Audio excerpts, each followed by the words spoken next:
Let's begin the regular meeting of Des Moines City Council. And Carmen, would you lead us in a pledge, please?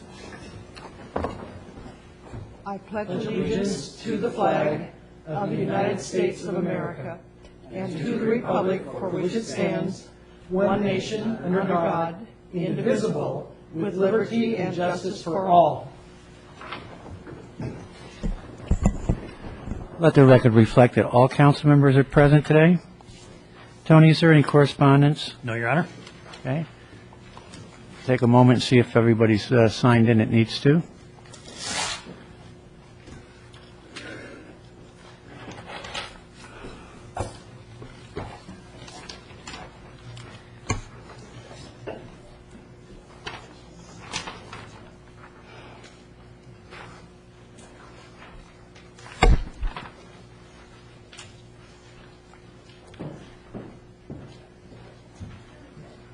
Mr. Gill signed in. We're going to tell him he's going to be speaking at the end. Okay.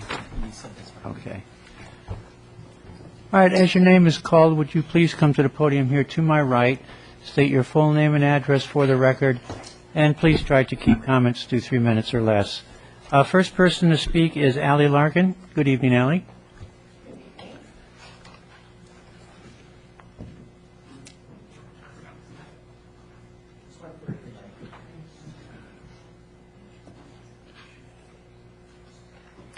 For the record, my name is Allie Larkin, and I live at 21937 7th Avenue South in Des Moines, Washington.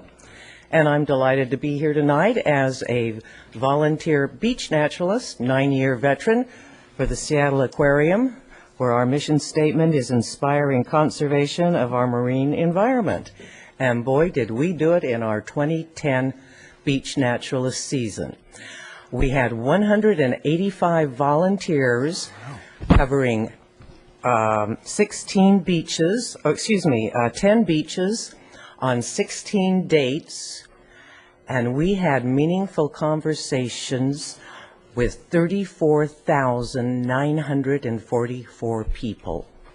Now, I won't go through the names of all those beaches because you'll see them on those brochures that I passed out, and that's one of the best tools that we have. And a majority of those almost 35,000 people, this is a real tool for us when they come to the beach and we can make contact with them.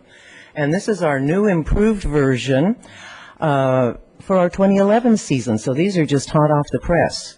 We've done some changes in the front which pertain more to how our Puget Sound is in trouble and what you can do about it, where you can go to learn more. And it also, as I give it to the kids, I tell them it's the program to the beach, and that Mother Nature's pulled back the tide, and that's the stage, and inside is all of the performers that are going to be there, and their job is to find each or as many of them as they can. And it's just incredible what that does for the kids and the education. And when you look at what's happened and how this program has grown on this beach, even with all the construction in the marina and the beach park, we had 1,954 visitors to the Des Moines Beach this year. So, and we were very thankful that Joe Dusenberry, he provided a locker for us where we could store all of our beach naturalist supplies. And we would hope that when all of the construction is through, that we'll still have a little closet where we can put all those supplies to help all those visitors that come to the beach. So I just wanted you to know what a good effort we're making here in Des Moines, and that we'll be back next year if you'll have us. Thank you. Thank you. Definitely. And this is a very good job, by the way. Very, Oh, I also put in the back there the new Seafood Watch cards, which... That's good. Thank you very much.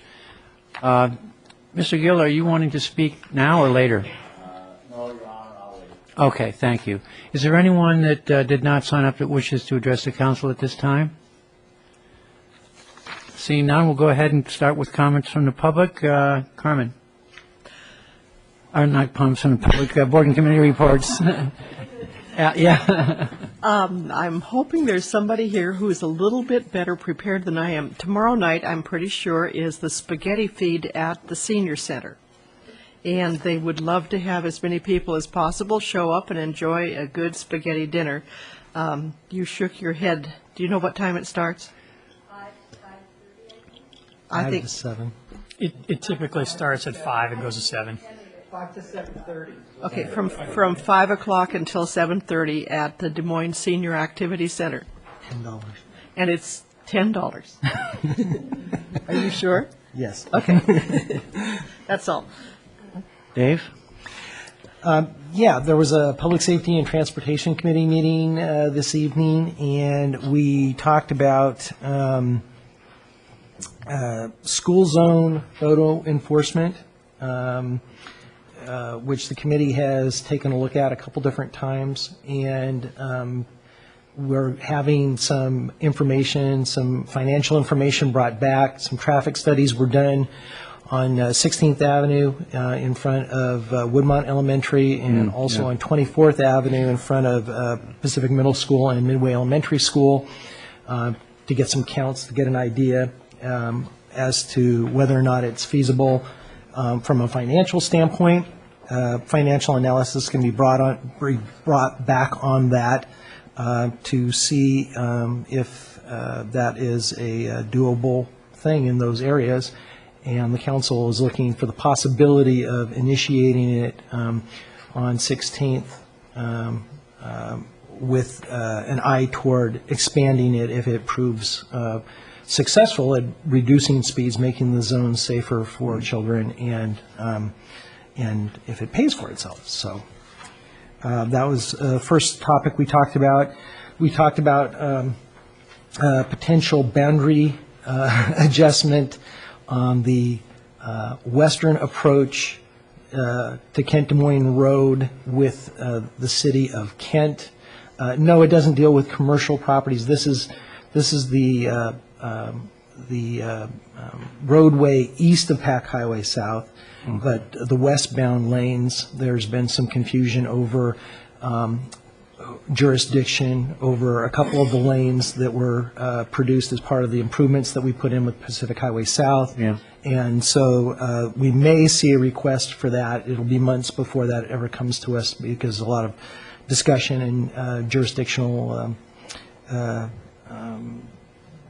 discussion is going to have to go on before it ever gets back to us. And then we took a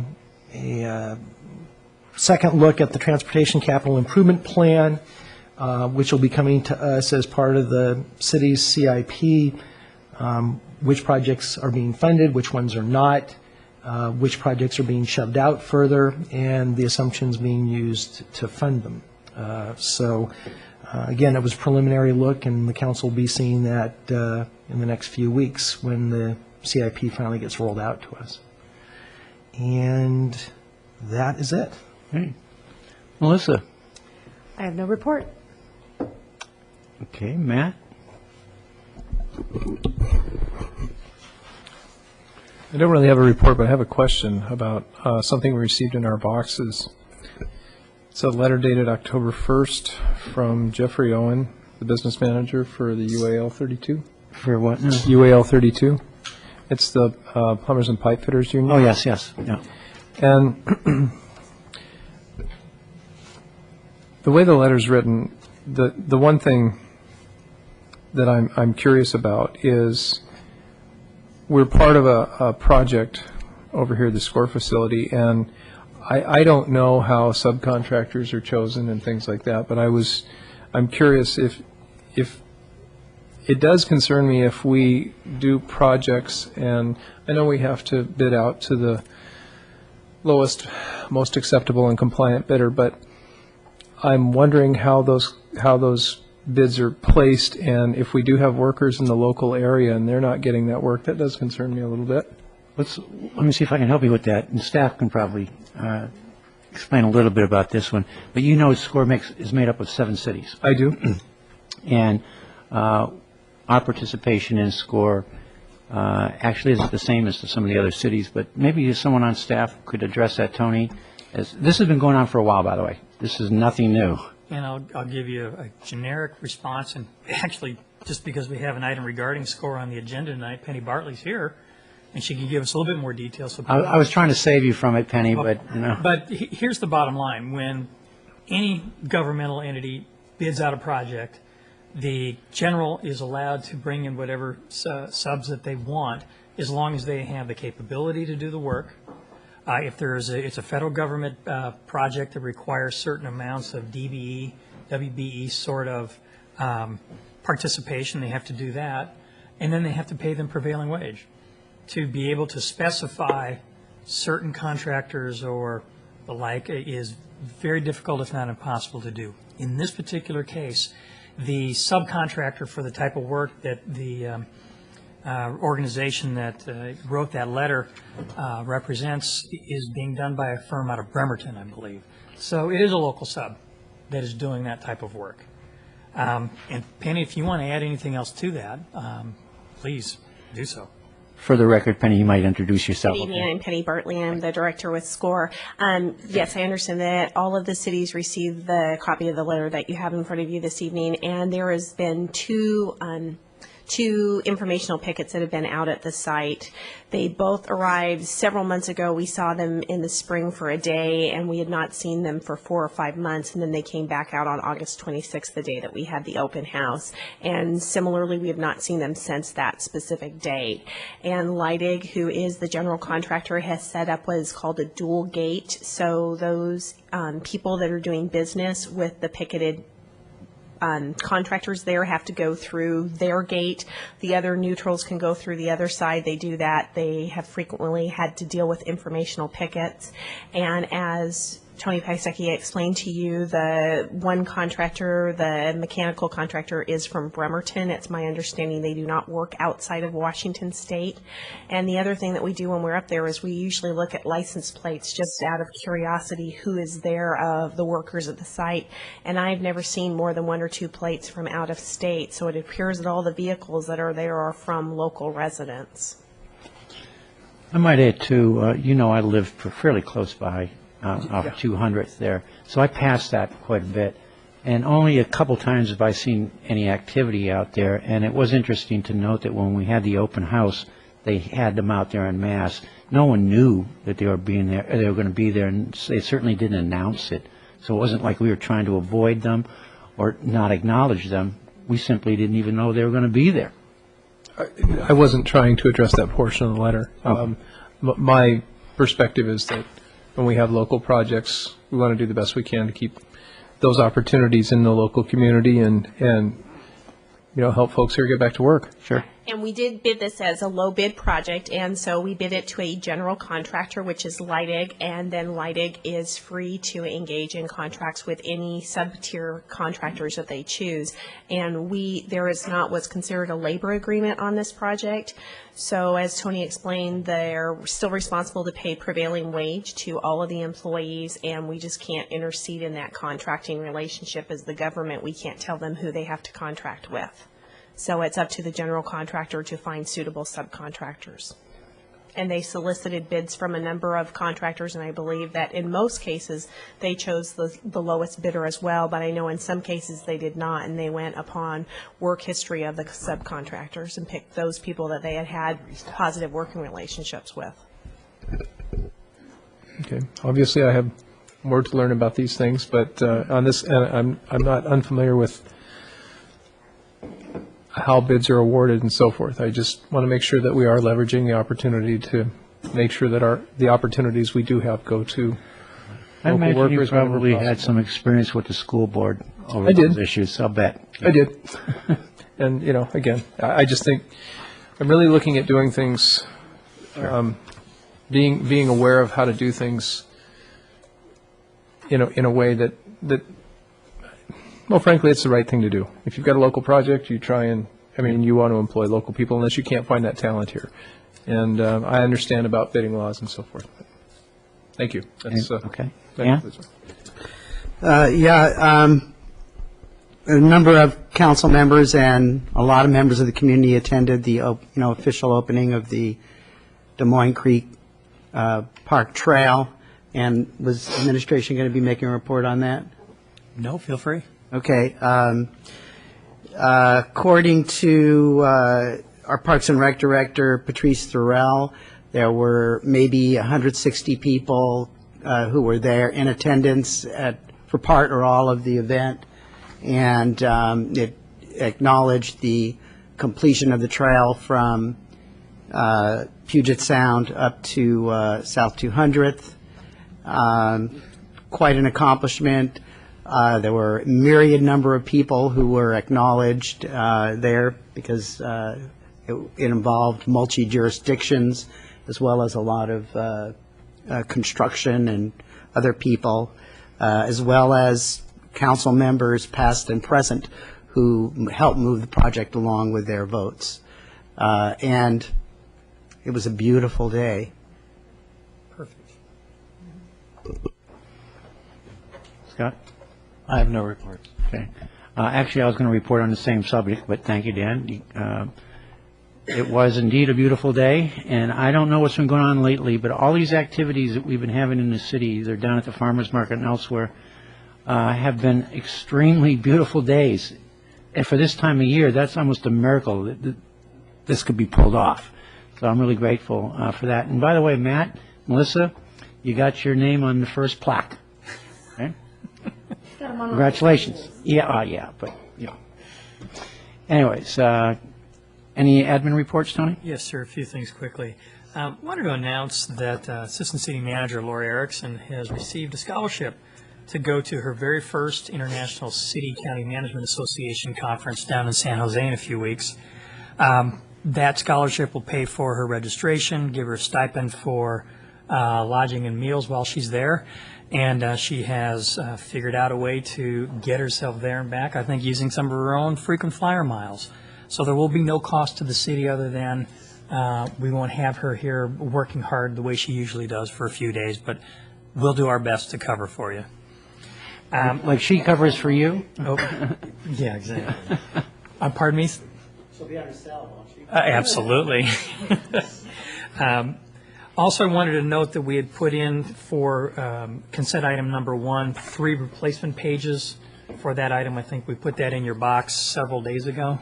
Was it not? Yesterday, sorry. These, I think, are just the schematics that go as part of the description of the areas that are being part of the eminent domain action. And then finally, the last item on the agenda this evening is a presentation on the EV5 Regional Investor Program. I must say the Marion's done a very good job putting together an agenda item with attachments that explains the program. We're not asking council to authorize us to go forward, trying to find a designation for the city. It appears that 2 projects in town are going to be going for that designation. We've indicated to them if they want the city support, please make a request. If they do, we will bring that forward to council for your review and approval. So I'm going to suggest we not have that presentation this evening. I think the agenda item is very self-explanatory, but if you have questions, please let Marion or me know. And we'll do our best to answer those. And if they require a little research and any written response, we can do that and distribute that information to the entire council. The original item was placed on the agenda because it was believed at that time that maybe the city would become what is called a regional center. But because both developers have opted to go ahead and do it individually by themselves because they feel they could do it in a more expeditious manner, the city is no longer considering having to become a regional center. So it's one of the reasons we probably don't need to have a discussion on it this time. Anything else? Okay. At this time, I'll ask the city clerk to read the consent calendar. Thank you, Mayor Strickler. Item number 1 is draft ordinance number 10-162, amending eminent domain ordinance number 1456. The motion is to adopt draft ordinance number 10-162 relating to the acquisition by eminent domain of certain property located in the city of SeaTac, describing the public convenience, use, and necessity of such property, providing for the condemnation, appropriation, and taking of such land, including the mode of payment of cost of acquisition, and directing the city attorney to prosecute such action by amendment of the condemnation petition currently pending, as authorized by ordinance number 1456. Item number 2, proclamation of October 18 to 22, 2010, as National Business Women's Week. The motion is to proclaim October 18 to 24, 2010, as National Businesswomen's Week in Des Moines. And that, Your Honor, concludes the consent agenda. Thank you. Is there any council member that wishes to remove an item from the consent calendar? Scott?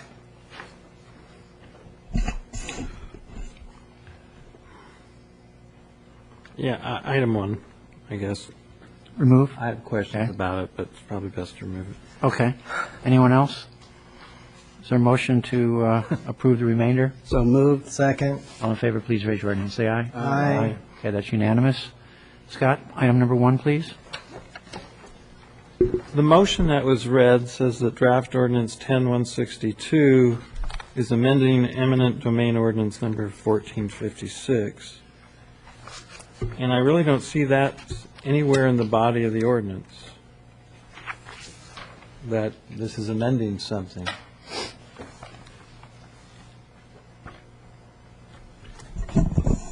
Pat? Councilmember, I think you're correct. It's not amending the prior ordinance. It's amending the petition that was the subject of the prior ordinance. So how would the wording of the ordinance be best, or of the motion be best corrected? Motion to adopt draft ordinance 10-162 relating relating to the eminent domain. I think it's just the title on the top that's incorrect. Okay. So the title should just delete the amending eminent language? Where does it? Yes, I think it should just say draft ordinance number 10-162. Oh, right.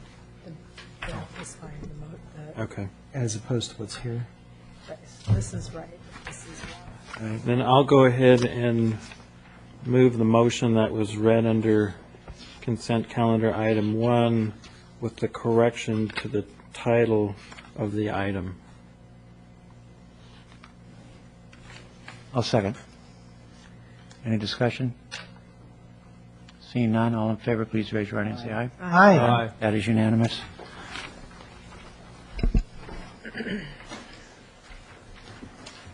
First order of old business will be council rules. And I'll try to briefly describe where we ended up. And I know it seemed a little bit convoluted to a lot of people, myself included. So I spent quite a bit of time looking at the particularly last 4 minutes of the council meeting, and also got staff to weigh in on it. And basically, here's where we stand. Actually, Matt had called a question which was on the main motion, which was to enact Rule 37. Time ran out, and there was no second to Matt's calling of the question. So that's where we left off. It was Matt calling the question that time. And for those of you who may have forgotten, Rule 37 is the rule that Mayor Pro Tem Kaplan had introduced. If you need a moment to go to that in your packet.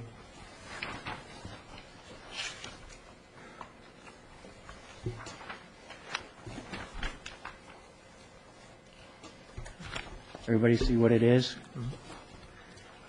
Mr. Mayor? Yes. I had some confusion about this last time, and Dave spoke with me after the meeting to make it clear that there are 2 motions here.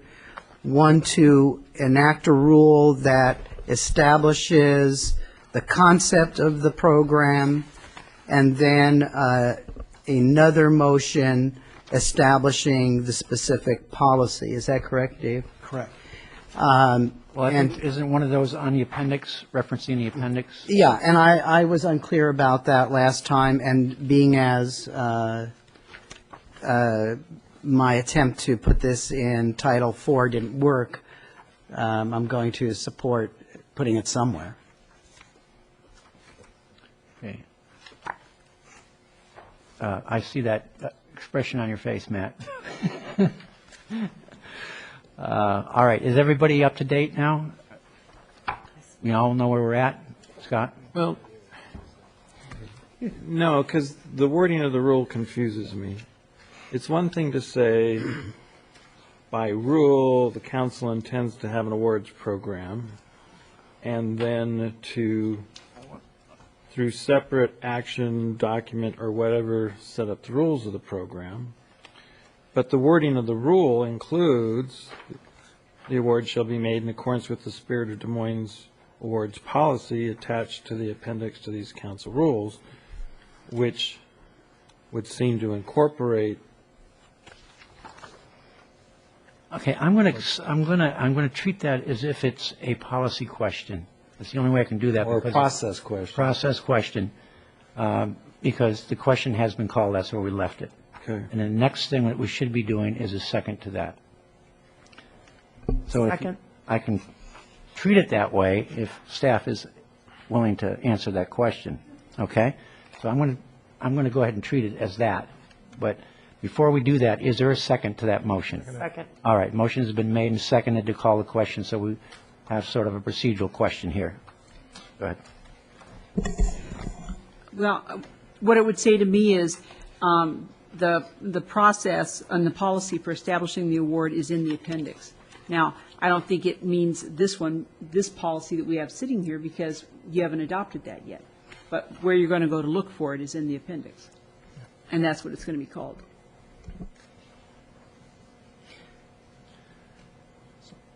Okay. Okay, all right, so now we've called the question, and again, just a reminder, when you do this, it takes a supermajority or 5 votes to call the question. So my next thing is to vote on the calling the question. So all those in favor of calling the question, please raise your right hand and say aye. Aye. Okay, opposed? All right, that passes. So we go directly to the main motion now. And Dave, if you want to take a moment and brief everybody again on your main motion, now would be a good time. Just as a reminder that this is to establish a Spirit of Des Moines Awards program where the city recognizes the dedication and accomplishments of its citizens, both for activities that they do over the course of time as well as over the course of a year. Okay. All right, there is no further discussion on this. All those in favor of that motion, please raise your right hand and say aye. Aye. Aye, opposed? Aye. Okay, that's everyone for except Scott. All right, now, as mentioned earlier, a motion needs to be made and seconded to enact Dave's appendix to Rule 37. Dave? I move to adopt the Spirit of Des Moines Awards policy as described in the attachment. Second. Motion has been made and seconded. Any discussion? Dan? I would have some amendments based on discussion we had last week, that these awards, the way the policy is written, are awards from a committee, not from the council, and that having an award from the council is appropriate since it's in council rules. So my suggested amendments would be, and I don't think they change the final decision to that of the council. So under the section that says nominations, second sentence, instead of nominations shall be reviewed by a community-based review committee and recipients will be chosen, I changed the word recipients to finalists, and then add a sentence at the end, there will be at least 2 finalists for each recipient position. And then on the next page, under review process, again, change the word recipients to finalists and add a new sentence at the end that says, recipients shall be chosen by the council from the group of finalists. Could you repeat this? What Yes. you just said again? Under review process? Okay, under review process, Yeah. it would change the word recipients to finalists. So in other words, the review committee are not choosing the people who receive the award, they're choosing finalists. Okay. And then the last then an added sentence to that review process, the last sentence, which is the key sentence, recipients shall be chosen by the council from the group of finalists. It doesn't change the timing, it doesn't change the fact that there's a committee or the composition of that committee. And then just for a last point of clarification, under organization award, again, since the committee under this system would be making the final recommendations but the council would be making the decision.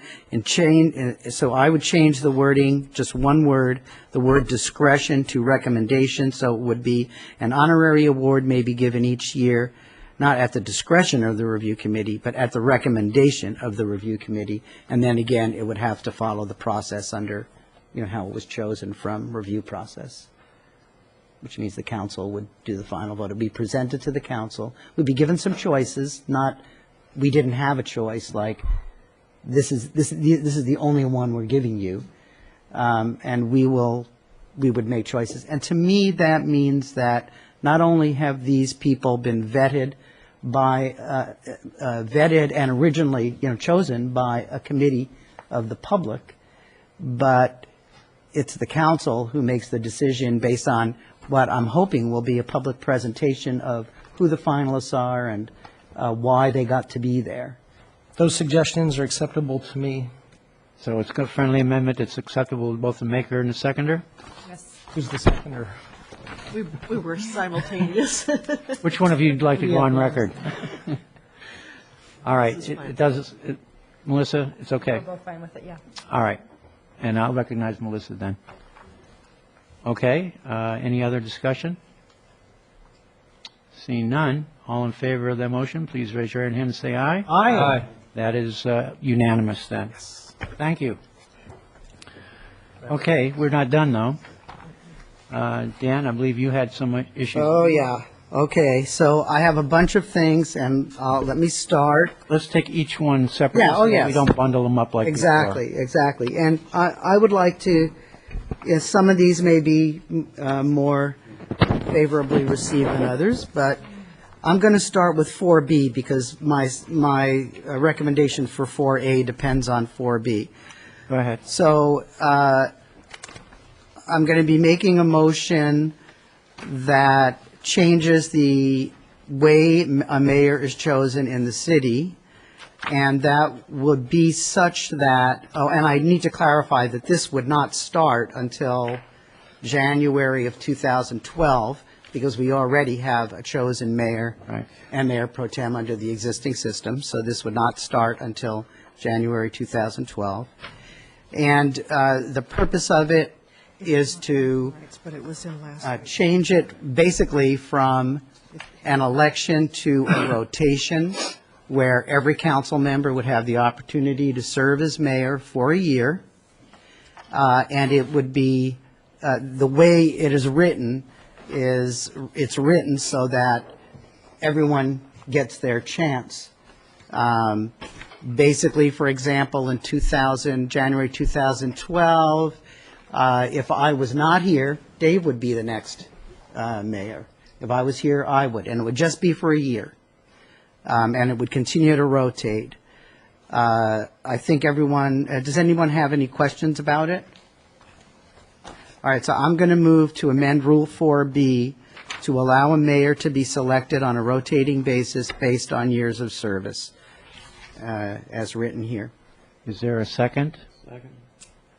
Discussion. Dan? There is one added sentence that needs to be put in after I was reviewing this today. There would be a question as to if the next person up for mayor, if the next two people up for mayor had the same length of time on the council.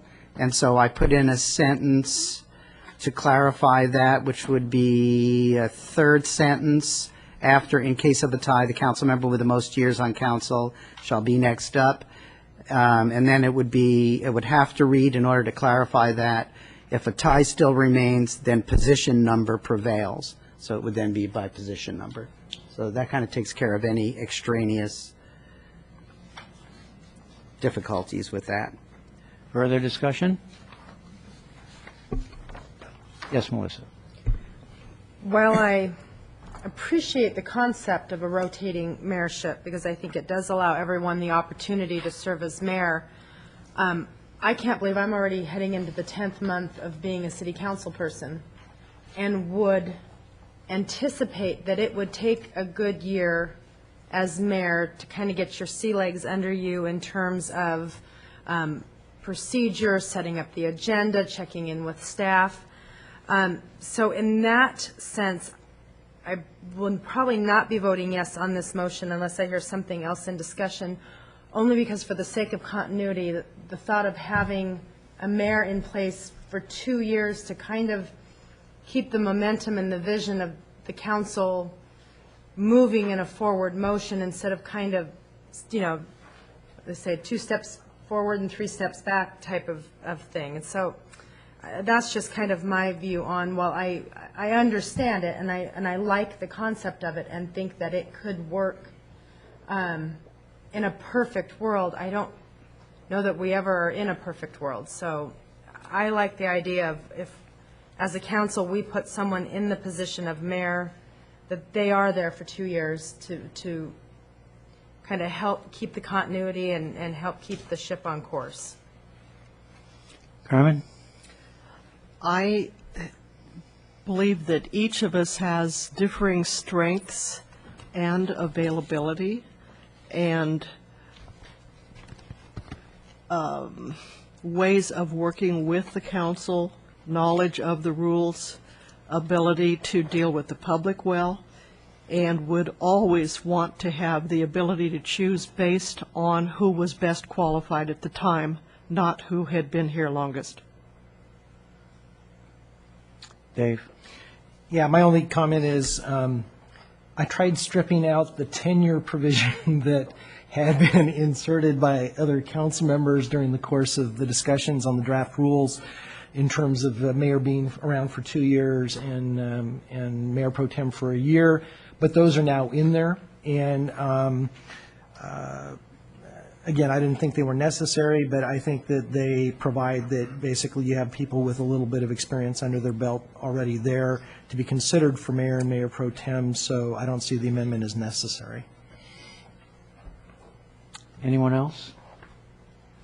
Okay, we'll go to a vote then. All those in favor of the motion, please raise your right hand and say aye. Aye. Opposed? Nay. Okay, that Okay, ends so I will not then have a motion on 4A because that depended on 4B. 4C we don't need. Okay, a 5. 5A, I would change, I would move to change that. We've had issues with proclamations issued by mayors without concurrence of the council before, and I have to say one of them was with Scott a number of years ago when he was mayor. Today, we had an example of a proclamation that went through on the consent calendar, and that's the process I prefer to see, rather than have the mayor making proclamations that may not be suitable according to the rest of the council. So I would change 5A to read, the mayor has the authority, the mayor and the council have authority to issue proclamations for a variety of purposes. All proclamations shall be approved or authorized by the council, as it was today. So that would be my motion. Second? motion made and seconded. Discussion?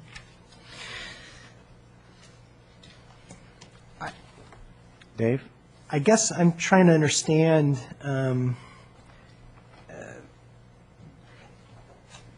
the language here says that the mayor has the authority to issue proclamation that is proposed by the committee, says no proclamation shall constitute official city actions unless approved or authorized by a majority of the council. So I'm trying to understand the distinction between what you're offering, Dan, and what's written there, because it would require city council approval in order for it to carry some weight.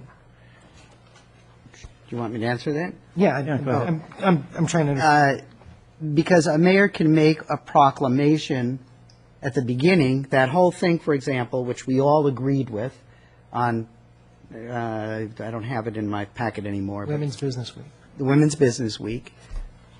Apparently, we all agreed with that, but under the verbiage as it stands, without the amendment, then the mayor could make a proclamation of some sort without our approval. And although our rules may say it's not official of the city, the fact that the mayor is making that proclamation does have that appearance. And so it eliminates that issue, that problem. Yes, Matt. I'm not sure I read it that way. The first sentence says the mayor has the authority to issue the proclamations. It's kind of for a variety of purposes. But then it says the proclamations issued will not constitute official city action unless approved by the council. So it's kind of like the mayor has the ability to set the agenda, but none of the actions on the agenda are official city business unless it goes before the council and we vote on it. Correct. So I think it's the way you read it. I'm hearing the same thing. Okay, well, I would offer, may I? Go ahead. I would offer that the verbiage that I have is clearer, is more specific, and eliminates that question. Scott? The way the rule is drafted before the amendment, the mayor could issue proclamations every day of the week. And as Dan suggests, whoever would read those would think that they're statements of the city because it says City of Des Moines, I the mayor type stuff. Proclamations are not official actions. They're statements by ever who makes the proclamation. So when I raised the issue we should have a rule about this was because of the prior experience where there had been a history of the mayors issuing proclamations. I had issued one and the city attorney said, well, we're not going to defend you in a lawsuit because you had no authority to issue one. Well, all of the predecessors had done that and it had never been an issue of whether they were authorized or not. So the whole point of the rule is to make it clear what the authority is about proclamations. Now, I would wonder what the attorney would say based on the rule, as if the city got a suit because no official action was taken, but a lawsuit was still filed. Would there be defense or not? There would be Some a of us know what you're defense. talking about, and some of us. First of all, I'll explain, I wasn't the city attorney. I'm reading from the mayor's handbook, and one of the things the mayor's handbook sets out specifically is the mayor may also issue proclamations for a variety of purposes, and that's where this language came from. Now, Councilmember Thomason is correct. That's the difference in the language. He can issue proclamations under his own name, but to be authorized as city proclamations, it takes a vote at the council. Okay. You still have the floor, Scott. I made my point. Dave? Well, it just so happens that it was November 20th, 1997, that the mayor at the time issued or attempted to issue a proclamation regarding Bible Week, because that was the night I was sworn in on the council. That's the reason I know. I think the language that the committee came up with provides the protection relative to ensuring that it's the council that signs off on the proclamation, and that if the mayor does sign a proclamation on their own, they're on their own. Pretty much, right. Dan? I would like to clarify that the city attorney, you did read us something from the mayor's handbook. That mayor's handbook, I assume, is what was issued by AWC? It's actually the Municipal Research and Services Center. Oh, yeah, okay. But I believe that handbook is meant to refer to a strong mayor. There was some confusion about that at a meeting that Melissa and I went to earlier this year. And that handbook, I mean, if you look at the introduction, it says read this carefully, because although some of this may apply to mayors in a council manager form of government, this pamphlet is meant to apply to a strong mayor. I can tell you the section I'm reading under is the ceremonial role of mayor. Okay. So that, I don't know that is very different between strong mayor and mayor council, or mayor manager. I realize this is my second time, so I'll make my last comment here on this particular item. I think one word might solve the issue. If we put in, and I would suggest it as a friendly amendment, if we altered this to say the mayor has the authority to introduce proclamations for a variety of purposes, no proclamation shall constitute official city actions unless approved or authorized by the majority of the council. Because essentially that's what the mayor does. They introduce the proclamations, it comes before the council, and we support it. Or don't, but that's it. So I think one word there, changing issue to introduce, makes the point. As a substitute motion, or what? I would offer that, first of all, offer it as a friendly amendment to the current. Seconded me. I would accept that as a friendly. It certainly changes it from issue to introduce, which is a different matter. Okay. Comes closer to my intent. Any other? As the seconder, I will accept it, but it would be better if it said introduce to whom. Introduce what? To whom? I'm done. You're implying that it's introduced to council, but. It's our council rule. The mayor, what we're saying is the mayor has the authority to introduce. It's like putting it on the agenda. I mean, As long as that's understanding, then. it's always subject to interpretation, but, I mean, with the guidelines that the city attorney has presented and so forth, and I don't know, we've been working on this one for 10 minutes, folks. Actually, I think the secondary to this was Melissa, not, I would accept the word introduce. thank you. Oh, okay. I think you're talking to the wrong person here. Sorry, Laurel. I didn't remember. All right, I'll just chime in on one thing. I'm a little surprised we're even discussing this, because currently, whenever there's a proclamation that's made, it's put on a consent calendar, and you all approve it. If you don't like it, you're going to pull it off the consent calendar and tell me I'm a bad person, or whoever the presiding officer is, and that's it. So I'm really kind of confused as to why this is even an issue. To me, it's a non-issue. But so be it. Okay, is there any further discussion? Seeing none, all those in favor of the motion, please raise your right hand and say aye. Aye. Those opposed? Nay. Okay.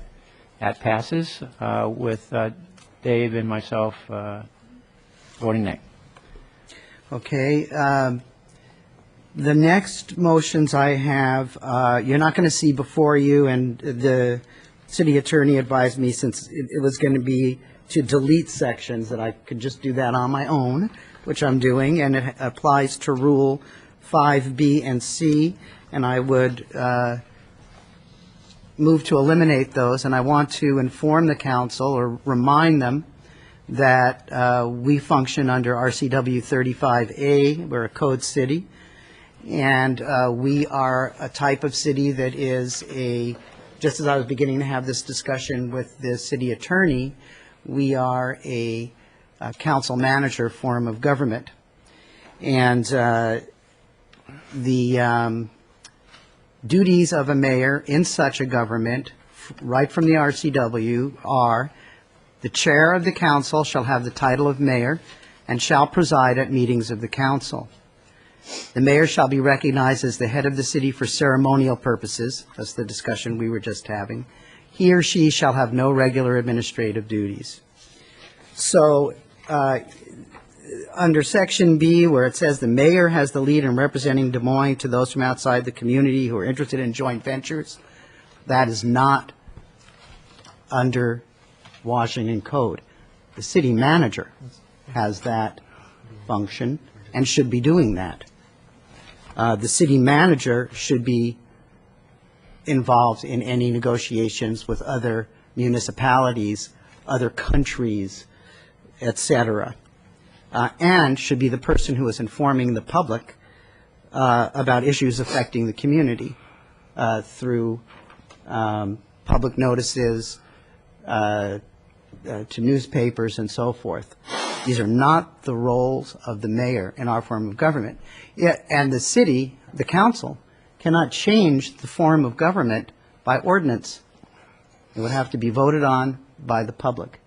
So both B and C are indeed, to my reading, city manager functions under Washington Code and should be removed. So that's my motion. Discussion? Carmen? I'm not speaking to code necessarily, just that it seems to me that each time we have been approached by people who were wanting to talk about doing economic development in town, they expected to talk to the mayor and asked for meetings with a variety of people. I don't see anything compromising about that. I wondered, and I'm not suggesting this, but if instead it says the mayor has the lead in representing, if it just said has the authority to represent. It doesn't say the only authority, but it seems like we should not tie anyone's hands if they are willing to put the effort in to try to create more possibilities of economic development. Melissa, and then okay, make some notes here. Melissa, you're next. I do think that paragraphs B and C, the state code already says that the mayor has the ceremonial lead, and I will probably vote with Dan on this because I think of it as someone as Matt or I, who I like to think that we have the brain power to function as a mayor. I don't know that we have the time to be a ceremonial leader out in the community, meeting with foreign dignitaries. And while I think we have an exceptional staff at this point who would step up and do that, and Marion would do that, and Tony would do that, there may come a time when someone with limited time and ability is put in the mayoral position, and city staff then says, no, that's council rules, you go have that discussion, you go take on that project. And so I think that if the city code does allow for that ceremonial meeting and shaking of hands and promoting the city, I'm uncomfortable with having to spell it out that much more. So that's all I've got. Okay, I see Scott next and Matt. I agree with Dan that this language goes too far in suggesting that the mayor has a role other than ceremonial purposes. And on the contrary, one should be able to say that some of this could be done by any council member. And it somewhat precludes other council members from meeting with developers or other things, or other city councils or things like that. So I would support its removal. Matt. And then Dave. I'm coming up with something in the middle, and I'm not sure exactly how I would word it, but I do know that when one entity wants to, like, if I don't know, when another city wants to meet with the city of Des Moines, they expect both the CEO, our city manager, and the elected representative. And we just got through having a discussion about the mayor being our elected representative. However, I agree with Melissa in that the mayor is not the only representative, but if the mayor is not able to attend, the mayor pro tem, or could represent, or another chosen council member. I guess my concern is that there is an expectation when entities are coming together to work on progressive things that they involve both the elected representation and the senior administration. And I do think it starts with the mayor, and the mayor is chosen by our rule, elected by the council. But it doesn't say that but where I guess I'm I'm seeing something in the middle, is that if the mayor can't attend, there's nothing wrong with the mayor pro tem or someone else. I'm a little uncomfortable moving all the way to the other side, that where it's the city manager and whatever council member you can grab, because I think the council is, I mean, every elected body I've had the good fortune to be part of does choose its leadership based on their abilities to represent the body. And I think it's important that whoever is chosen, the council, has supported that. So we have our mayor pro tem. If that's not, then they're going to have to pick somebody else. But hopefully between the two of them, when they agree to take that spot and represent the council, they agree to work out how to get these things covered. So there's something in the middle here. That's my point. But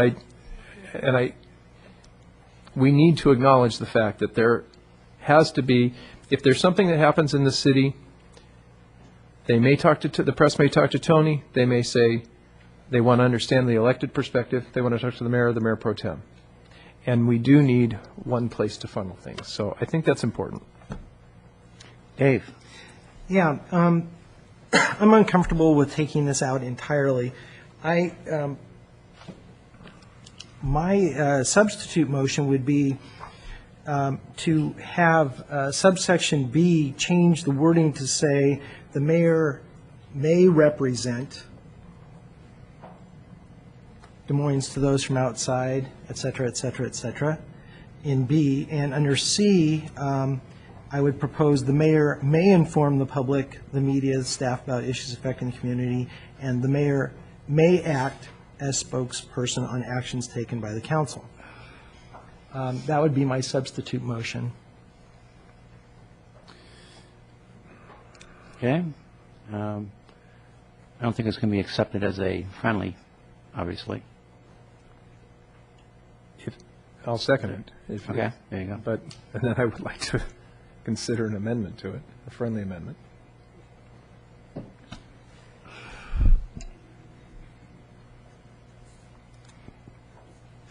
Yes, Scott. Is it clear what I proposed? Okay.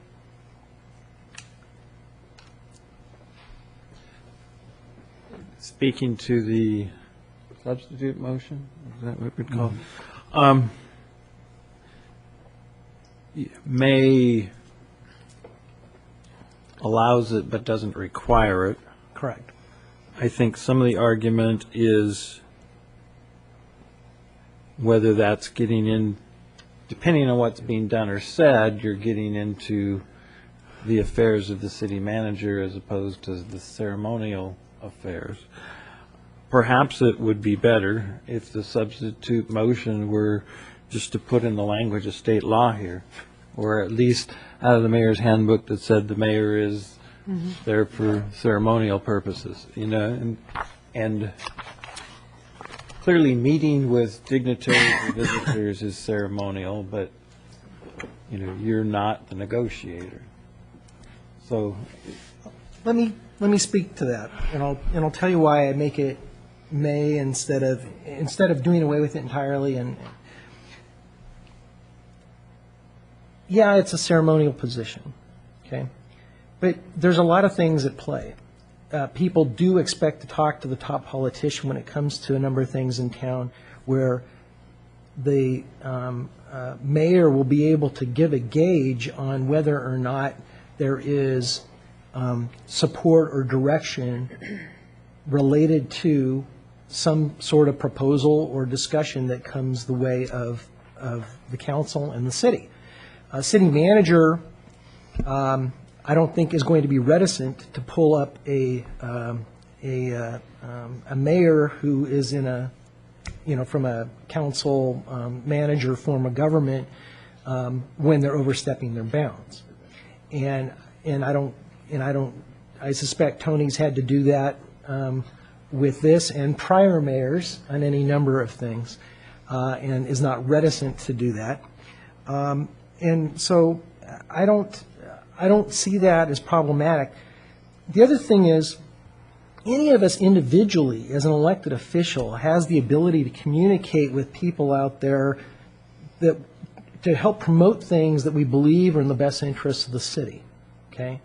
And in the end, it still takes a council majority or consensus for us to be able to achieve anything anyways.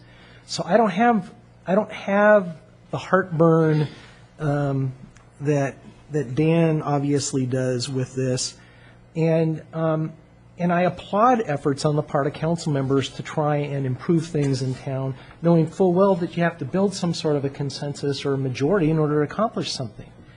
I think as discussed, I think Matt's correct that the mayor goes hand in hand with the city manager in terms of providing both the political face and the administrative face of the city, and put them together to people who need to see both. For that reason, I don't have heartburn with that, and I am somewhat taken aback by just eliminating it entirely, which is why I make it permissive and not something that would be required of a mayor to do. So that's my rationale behind it. Matt? To address item C, where you said the mayor may inform the public and so forth, but the second sentence, the mayor is the spokesperson on actions taken by the council. Again, we had this prior discussion about having a focal point, an elected voice. It doesn't mean that they're the only spokesperson, but if the mayor is available, they presided over the meeting, they have the information, they are closest in contact generally with the staff and the city manager, and frankly, I think that sentence ought to stand as it is. And my only argument against that is that the mayor may choose not to be the spokesperson. Scott, when he was mayor, may have chosen a different interaction with the media and the public than his predecessor or his successors. So I think that's a... Okay, so how about the mayor or their designee? Well, we're talking about the presiding officer's responsibilities in this section. So I'm not... Again, you're saying the mayor may be the spokesperson. May act as spokesperson on actions taken by the council.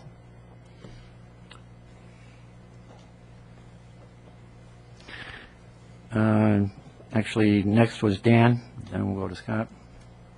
Okay. I'm not going to be able to support anything other than what I suggested. I truly believe that sections B and C are not sustainable under state law. The alternatives that are being offered, the alternative being offered, additionally, does not make clear that council members, as a former discussion that or disagreement that I had with Dave and Carmen revealed, is their claim they can talk with whomever they want about issues with the city, and that should be allowed. So making the mayor the focus for that does not appear to be the right thing to do. Now, I have questions. The reason I'm bringing these questions up, and the reason why we may have some cloudiness about this, has to do with how our city has been functioning. And the way we've been functioning may itself not be completely consistent with correct procedure of law. I've often talked with Tony about issues where I don't think he was fulfilling his function, and we talked about it, we had discussions, and there may be times when he hasn't been asserting his position as strongly as he should be and could be. So I want to get back to clarity and what the law says. If we want a strong mayor who's more than ceremonial, then we cannot change that by ordinance, but we could go to the public and say, is this what you want? It's another form of functioning. And if that's what people want, fine. But that isn't to me, it is not the form of government that we're supposed to be operating under. And I wouldn't want to tie your hands, Melissa, from being able to talk with somebody about, what your opinion is, or if you have an opinion about how things are going, or what direction you think the city should be going in on one matter or another. I don't want to, specify the may or may, and then maybe by inference, you're not entitled to do that. So the clearest thing, and to me the most consistent with state law, would be just removing B and C. By definition, the mayor is the symbolic head of the city and has ceremonial function, which means like the event we had yesterday, the mayor rightfully was in charge of that function. That was his function, to dedicate the trail and to cut the ribbon and to make some comments at the beginning. That's his job, and he did a good job. But these other things are not part of the function, and we need to think about this carefully. That's where I'm coming from, and I'll listen to what other people are saying, but... Point of clarification. Go ahead. Council, are we operating outside of the law in your opinion, and are these two items that are in our council rules in violation of the law? First of all, I have to read it before I give an answer, but this is very specific as to economic development. Now, I can't remember if the law is that specific, so I just simply have to read it, and I could get you that answer. And then on the second one, we get a little closer. It should be. I don't believe that the mayor is the person to inform. The mayor can always inform the public, but is that an obligation of the mayor? I don't believe it is. Given the form of government, I don't know that the mayor would be the first person to know of something that the public has to be informed about, say an emergency.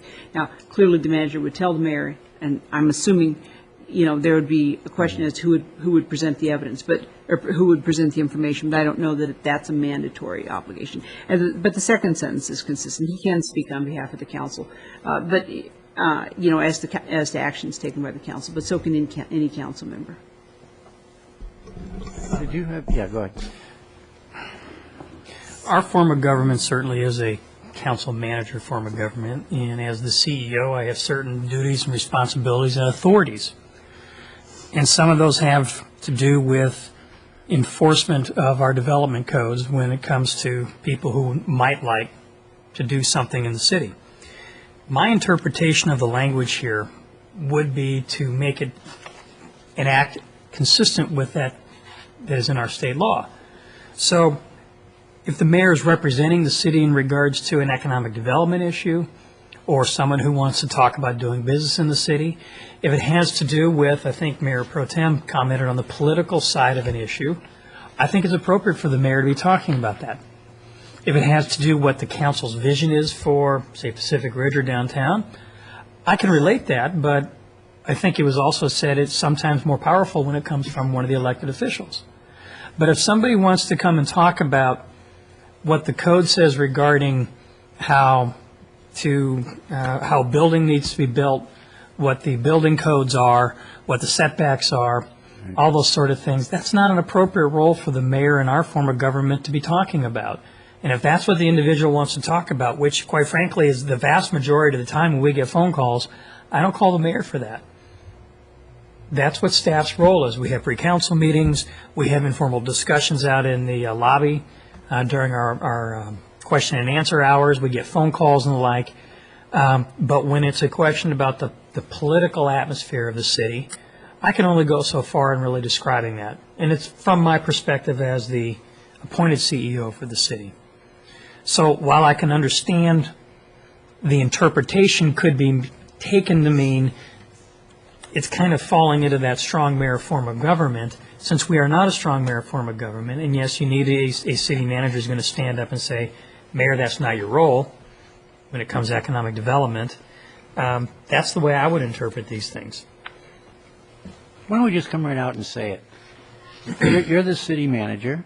Do you feel that I step on your toes and you're doing your job, or vice versa?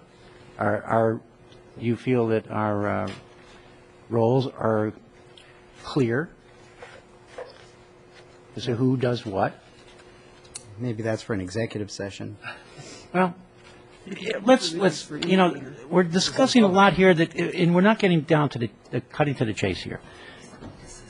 Again, I have to question myself, why did all of this come about? Why are we having some of these discussions? And clearly, I think most of us know what the answer to this is. I'm tired of hearing this strong mayor comment, and it's being directed at me. It has nothing to do with future mayors that we're talking about here. It has to do with the seated mayor. Let's be honest about this. He's paranoid as hell over some of the things that I'm doing when it comes to economic development within the city and talking with developers. That's what this is all about. I take that as a personal And you know what? offensive That's exactly comment. what it is, though. You were on the committee that put Don't- this on don't here. It wasn't in our rules. Exactly. And Please we stop might as those well just offensive face the comments, fact those that personal whatever you're comments. doing right now should not be because of what you think this mayor is doing. It should be done for what you believe that future mayors should be doing. And I have a feeling that this is getting a little bit too close to, well, we're doing it because we want to send a message to this mayor. I hope you don't send a bad message here. I really do. Carmen? Oh, I you're guess not. I'd like to make sure Tony and Pat both hear what I'm saying.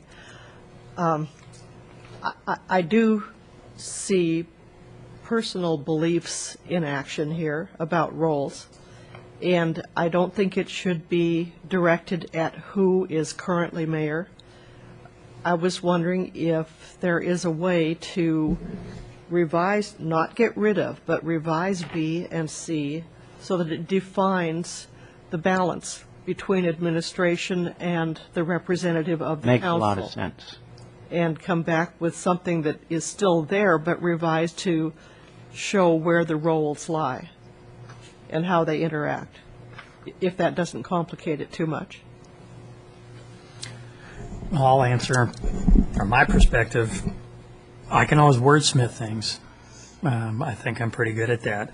I think what this section is trying to say is that in his ceremonial capacity for the city, the mayor represents the council and the city to people who are interested in doing development in the city, doing business in the city. The city manager is responsible for the administrative side of enforcing the city code, business licensing, and all Right. those sort of things. Correct. And I could craft something in here that does a better job of differentiating that role. I think the same thing for Section C. Clearly, the mayor or any other council member can be designated to be the spokesperson for the city when official comments or official reporting of the council's actions need to be taken. As far as informing the public and staff and everyone about issues affecting the city, I think that can be a joint role between the manager and the mayor, depending on the issue that's coming up. I would be comfortable with your crafting language to make it work the way you're talking about. Okay, I think, Scott, you Yeah. have I an was on your opportunity. list. Yeah. See how many names are on? Quite a few.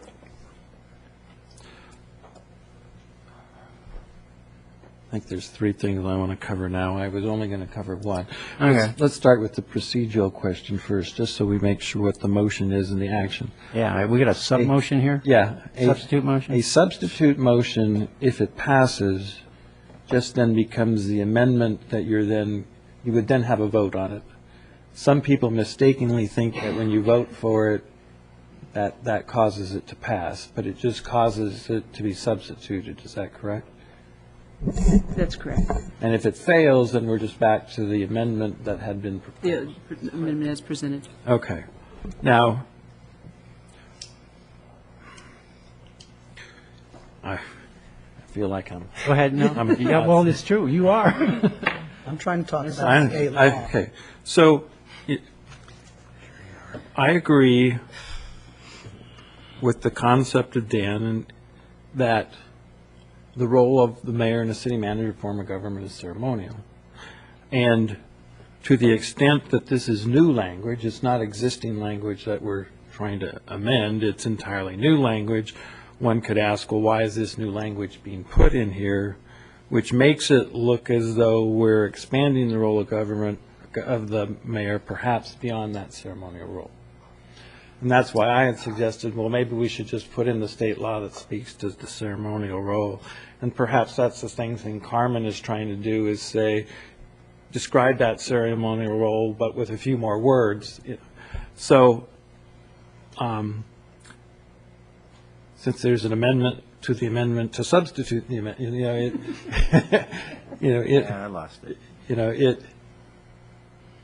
If that was the consensus of council that that's what we wanted to have, is something that was clear based on the issues of state law about what the roles of the city manager and the mayor are, and to suggest that staff go try and write a new substitute paragraph, maybe we would all be happy with that if we knew how to get there with the motions on the table.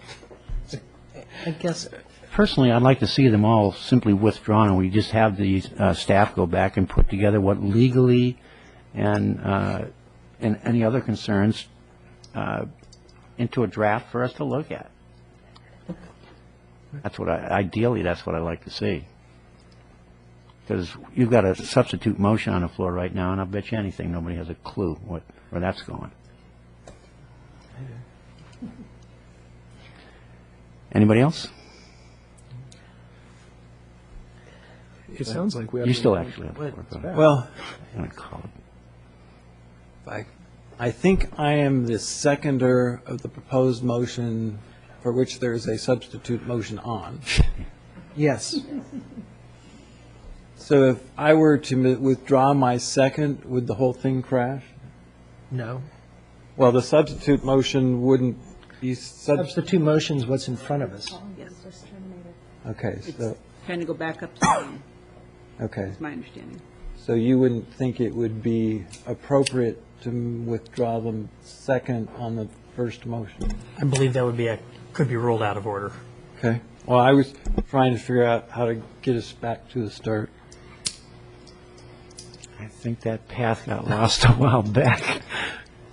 But, yeah, there is a substitute motion, which is the issue that we should be discussing at this particular time.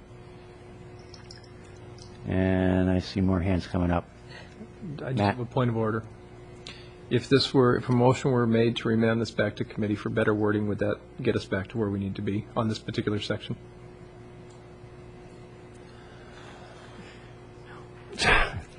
Would a motion to table, would that? Which would take precedent? Now, the motion to table might. Does take precedent. Yeah, it's a privilege, I think it's a privileged motion. That,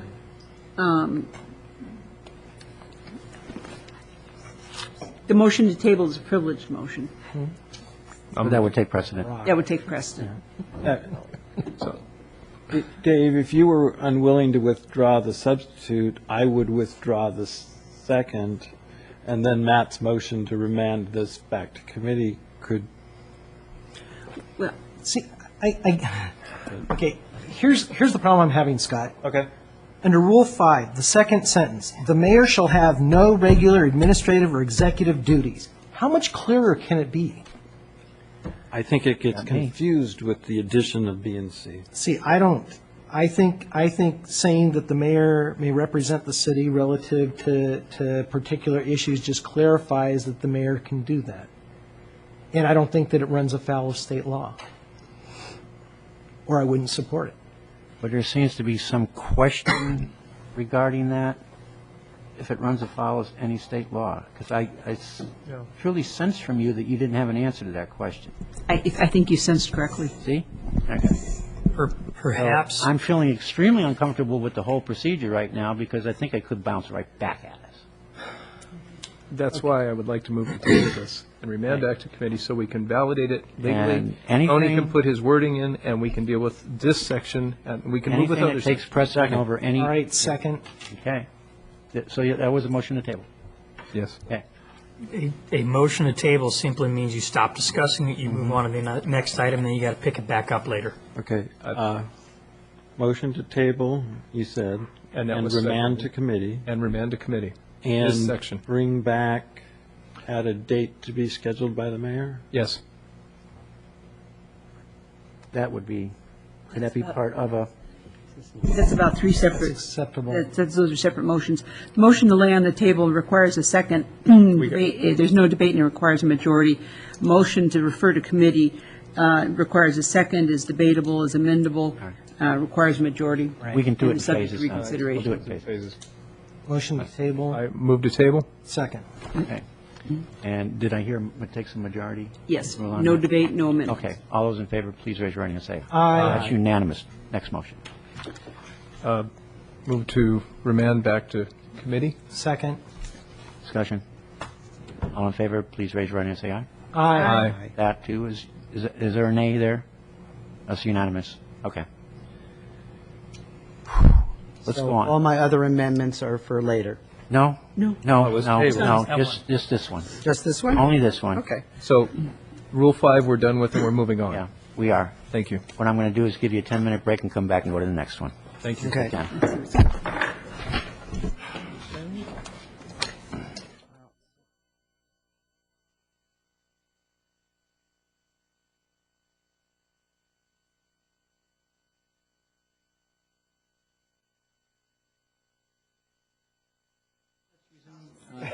Next item, well, Dan, you still have the next item up. So go ahead, you're introducing yourself. There was a procedural question raised to the city attorney. Sure. Whether the motion to table That is. tables the whole item or a subpart of an item. And My her, interpretation her, would have been- her book isn't very clear. My interpretation was that these are separate items, and therefore I was treating them as separate items, so we tabled that particular item. But it's the whole ordinance that we were in the process of working on. So So we don't have a clarification on that? No, wait a minute. I believe that the city attorney has had a chance to look at, since I was the one that made the motion, I'd like to know what the, I'm reading from the Robert's Rules of Order, and this is the in brief version. And it says, "The purpose of the motion to lay on the table is to enable an assembly by majority vote and without debate to lay a pending question aside temporarily in order to take up something else of immediate urgency." Yeah, and so it's ambiguous as to whether the pending question is the immediate motion or the main motion. but to clarify my motion, the pending item was Council Rule number 5. Correct. So I did not, my motion was not to table the rest of this process, just Correct. Council Rule 5. And the remand to committee should support that. And as seconder, that was my understanding as well. I think clearly that's what we all believed.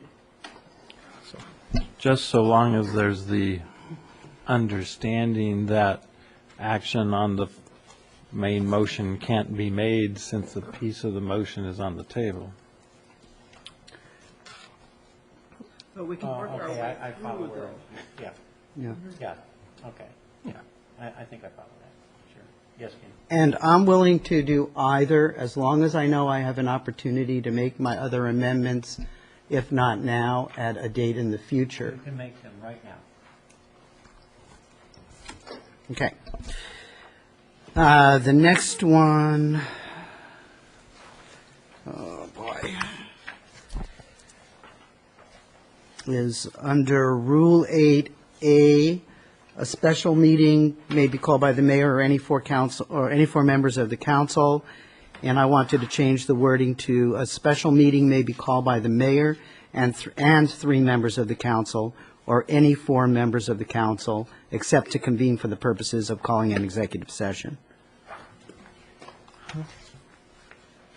And I'm making that as a motion. Okay, is there a second to that motion? Dan, if you could explain the, Okay, just a special meeting is usually like a retreat or a special meeting we have on a Saturday. And so I was just wanting that a majority of the council wanted to have that meeting, if one was going to be called. And that way, it might also be at a time that was convenient for more council members. Scott and Matt?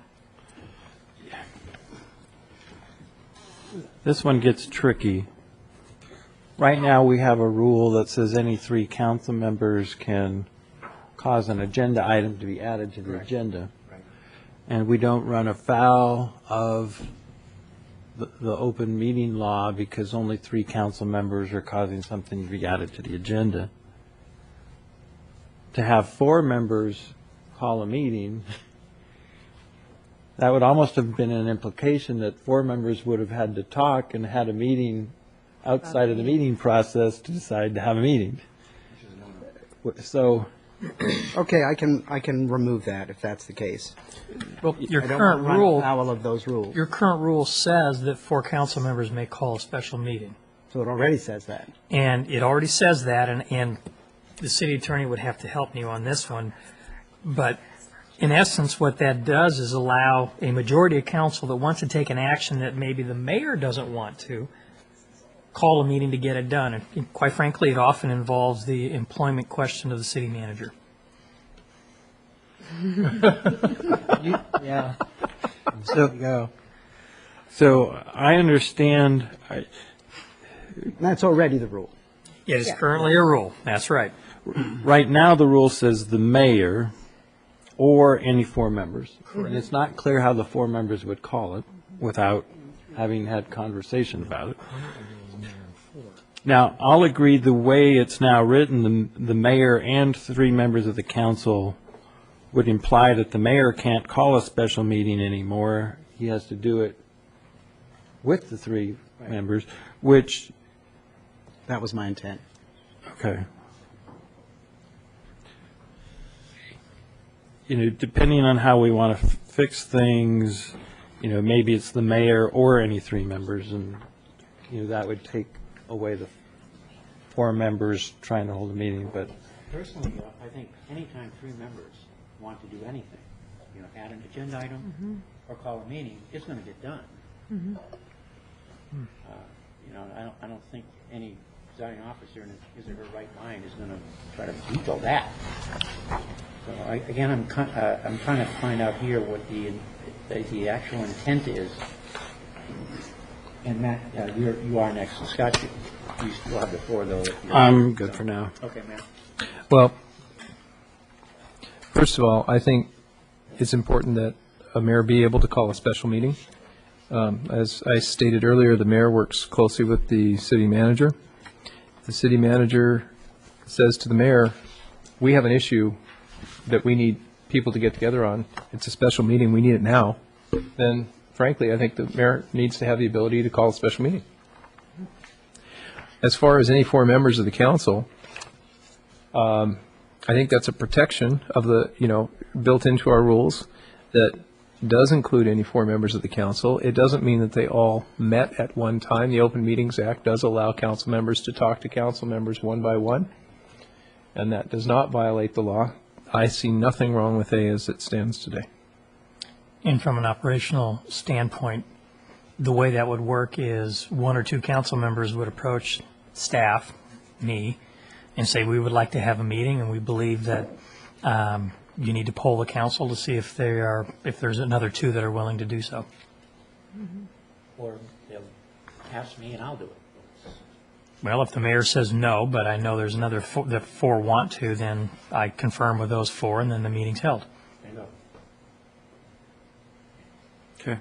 go. Okay, there Okay, is, yeah, I'm- go ahead. Well, no one seconded it, so. No, Councilmember Thomason did. Oh, okay.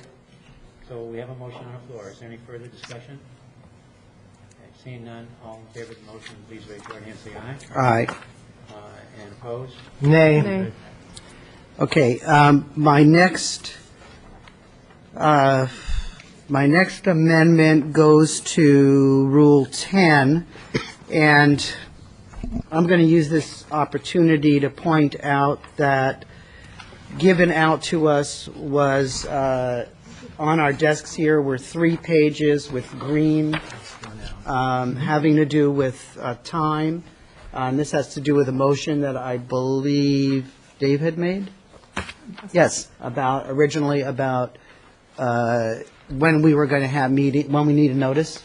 And so this was just to confirm that, and I'm bringing this up now only because it affects the amendment I made, which I am incorporating the new timeframe for Rule 10. And this, with the green, Yes. does incorporate Yes. Okay. Yes, and then I'm incorporating that into that, my Rule 10, because I had gone from the 5 working days to 72 hours, and now we've got it back to the 5 days, with Friday. So that's great as far as I'm concerned. But I did want to add in our Rule 10 study sessions, no final council action on ordinance or resolution shall be taken at a study session, which I believe is part of the study session rules. It's what differentiates a study session from an ordinary regular session. A study session is a type of regular session, but one that is meant to be a little more informal and where no final council actions. That doesn't mean we can't take actions. It just means we will not be taking the final action on an item. One of the actions might be to remand something to council. Where are you in the wording? Or first? And my amendment to Rule 10, not that sheet, but the sheet that was part of your original packet. I have this, but it's got strike-throughs and so forth on it. I've had versions of the package. Okay, my amendments were put as an attachment to last week's, and it was not included in this week's. But basically, it just, Well, I have the same thing, but he's not reading from that document. this is where, Thank you. So if you just take us to the wording. exactly. Prior to So, it. the wording prior to it, that leads up to it, is the purpose of study session discussions is to allow council members to be made aware of impending business and allow informal discussion of issues that might be acted on at a future meeting. And then add the sentence, no final council action on ordinances or resolutions shall be taken at a study session. And I believe this is in accordance with state law on study sessions and, or maybe not state law, Pat's making a face. But we did talk about this, and this is one of the things that differentiates a study session from a regular session. We've not always been following that, and I just want to make it clear in the rules. I mean, otherwise, for example, today was a study session, it's become a regular session because it doesn't really meet the criteria for a study session. Was this seconded? Who seconded that? Oh, actually, he hasn't. Isn't he it hasn't motion? been- That's my motion, to include that sentence. I'll second. Okay. Then, Okay, go ahead. yeah. I'm in support of the amendment because study sessions should be what that means, study. I think where we get into trouble is the very first sentence. It says regular council meetings are held during the first and third week of each month in accordance with Rule 2 may be designated as a study session. And I think the trick here is the meeting we're going to have designated as a study session, or is it just left as a regular meeting? Clearly, our agenda tonight looks much more like a regular meeting agenda. I know there was a time where, well, geez, we need to cancel the study session and then have the notice of a regular meeting, where you don't really need to do that.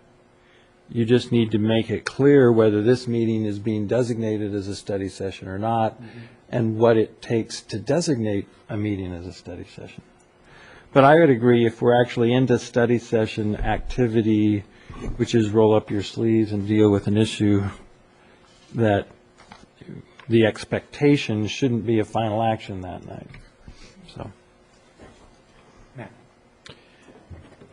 Well, there's a couple things we could do to address your point, Scott, and then one thing, well, and possibly yours, Dan, as well. One is that when we're called to order, we could identify in the agenda, we could just state for the record it's a regular meeting or a study session. That very clearly designates that. Tonight was initially given to us as a study session, and their changes were made to indicate it as a regular meeting. The other thing is that I know that it's this body's, or has been this body's practice for as long as I've observed it, and that's several years, to, in study session, kind of show direction by a vote, which is a little, which gets a little cloudy when you are in a formal session like now when we're taking action. So what I've seen done in the past is that votes aren't taken in a study session, but direction is asked for. So what happens is when an item is put on the table, it's discussed, it's, staff informs the council asks questions, the staff indicates the kind of direction that they're looking for, and the council articulates, well, it's kind of the general consensus here is that we would be more in favor of you pursuing this path than that one, but there's no formal vote taken. That's not a final action. That's what I mean. There is no final action when you're providing direction. So Right. I think the thing is that, however you word it, I think in practice, the indication of a vote in a study session does give it more of an appearance of a final action. So if we avoided that, I think that would be, or we had some means to state for the record that the council direction, or that staff requested input or direction in one particular area, council direction by consensus is the following.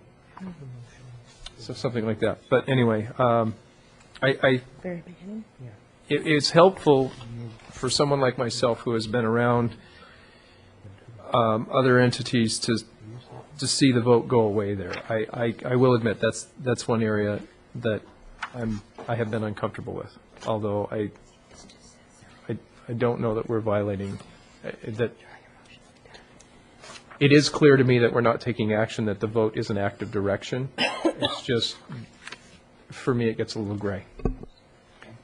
Okay.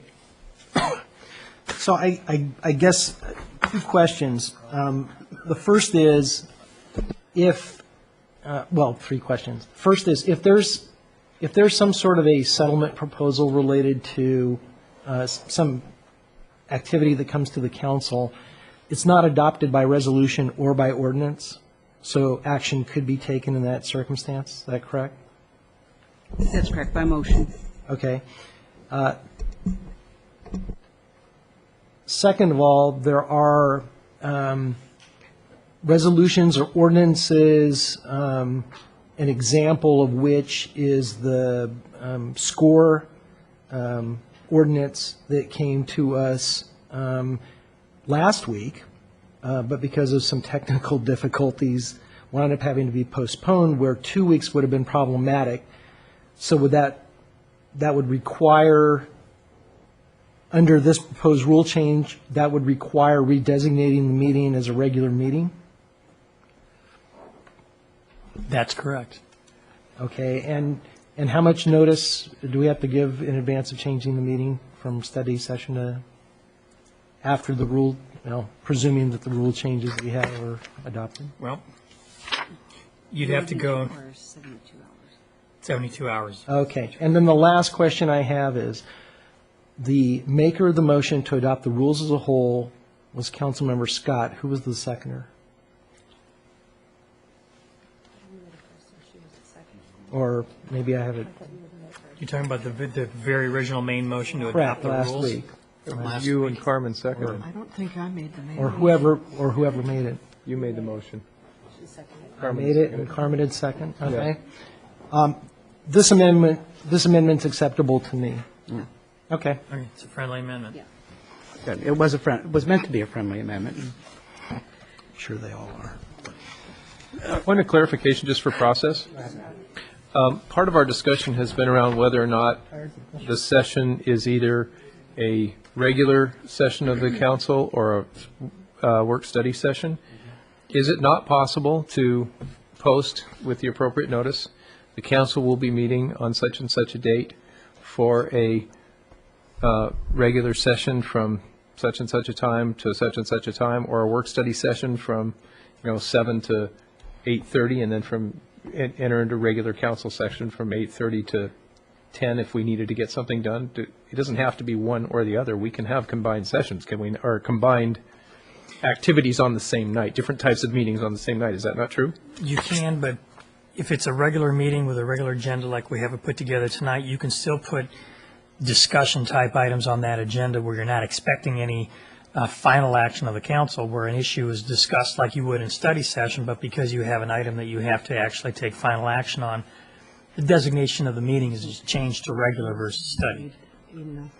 Okay. And if what you wanted to do was spend time talking about an issue first before you got onto the business of the meeting, then the mayor could change the order of business, or council by motion can change order of business. Just because we have things ordered that way, you don't have to do them that way if you, as a council, agree to change the order for that meeting. And theoretically, if we adopt the rule that by the close of business prior to any session, we're going to have the approved agenda before us, we're going to know well in advance of the 72-hour timeline whether we have items on the agenda we need to make motions on anyway. Quite frankly, while you're talking about 72 hours, you've required us to have an agenda and to have all the materials ready the Friday before, or 5 business days before a special meeting, so that 72 hours doesn't really apply. So we'll know a week ahead of time whether the first meeting of the month is going to be a study Yes, you will. session or not. That's correct. Second. Further discussion? No, it was accepted as a friendly amendment. I would like to go to my next. The next amendment that was in the packet last week is moot. It was about seating arrangement, and for the failure of a different amendment, that one is no longer meaningful. The next one is an amendment to Rule 19A, and this has to do with the either the amount of times or the total time that a council member has to speak to a motion. Earlier this year, we were told that we were going to be held to 2 comments per motion. Robert's Rules has a couple of things in it that can help us with this. It generally states that 10 minutes should be the maximum time an individual should have to speak to a motion. They recommend 2 speeches per motion, although Robert's Rules is meant to apply to many circumstances and frequently to large parliamentary bodies where you would definitely want to limit the number of speeches, and where discussion, such as we are having tonight and have had before, is not necessarily expected. Robert's Rules does allow for changes in the number of speeches if the body so desires. I feel that, and we have ways to stop discussion, as Matt has done last week. So there are ways with a supermajority to halt discussion if it seems to be getting nowhere or if it's becoming repetitive. I would change Rule 19A, speaking to the following: speaking to motion. After the motion is put and before the next item is read, a member shall be able to speak to the previous motion. Questions and answers by members of the council are not considered as speaking to the motion.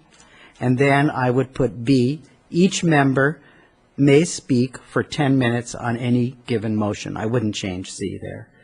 So that means that you'd still be able to talk more than twice. There may be times when it's appropriate, and again, in common discourse, we are trying to find solutions to difficult problems. And for example, even looking at the rules tonight, these are rules that we're going to live by for years to come. Granted, we can always change them. but we're hoping we're not going to have to after we get through with this process, that we'll be able to live with these for quite a while. So it does seem reasonable to be able to have those discussions, but it also seems reasonable to put a maximum time limit of 10 minutes per person. And that's my motion, to change the rule as I discussed. Second. Discussion? Yeah. I don't know that Dan's motion would go far enough. We were told earlier in the year that Robert's Rules of Order says there's a limit of 2. So the sentence was just copying Robert's rules. If the sentence goes away, somebody can still say Robert's Rules governs with a limit of 2 speaking. I think what Dan's trying to say is a council member can speak multiple times, so long as the time that a council member uses doesn't exceed 10 minutes. Total. And that's what I would perhaps suggest Dan maybe add that to his motion. As council debates and talks and discussion ebbs and flows,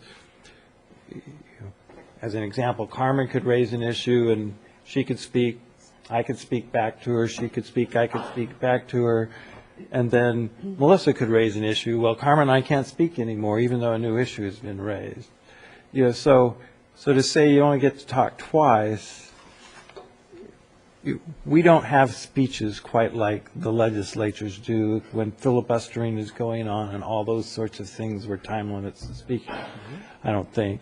So I think Dan's motion would work for most of what we do, so long as it was clear that, may speak multiple times, and then would know that somebody wouldn't try and enforce the 2-speak limit.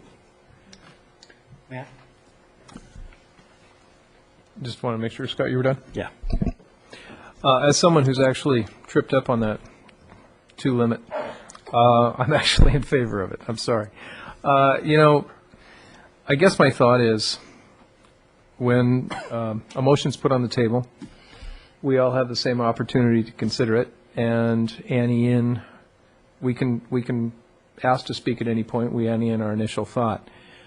If there's debate that goes on, it often does, well, I know it does me good to sit and listen to the issues that go back and forth, as long as, the chair does say, are there any other comments before we call the vote? So I feel like I know what my window of opportunity to enter back into the discussion is, and it causes me to think through and prepare. There are sometimes I would present a counter option that I might make a note here to make a counter option, and I'll find some other council members done it. So it's a matter of not. I think the rules guide to a healthy debate format, not an argumentative type format. So personally, I'm in favor of what's in Rule 19 at this time.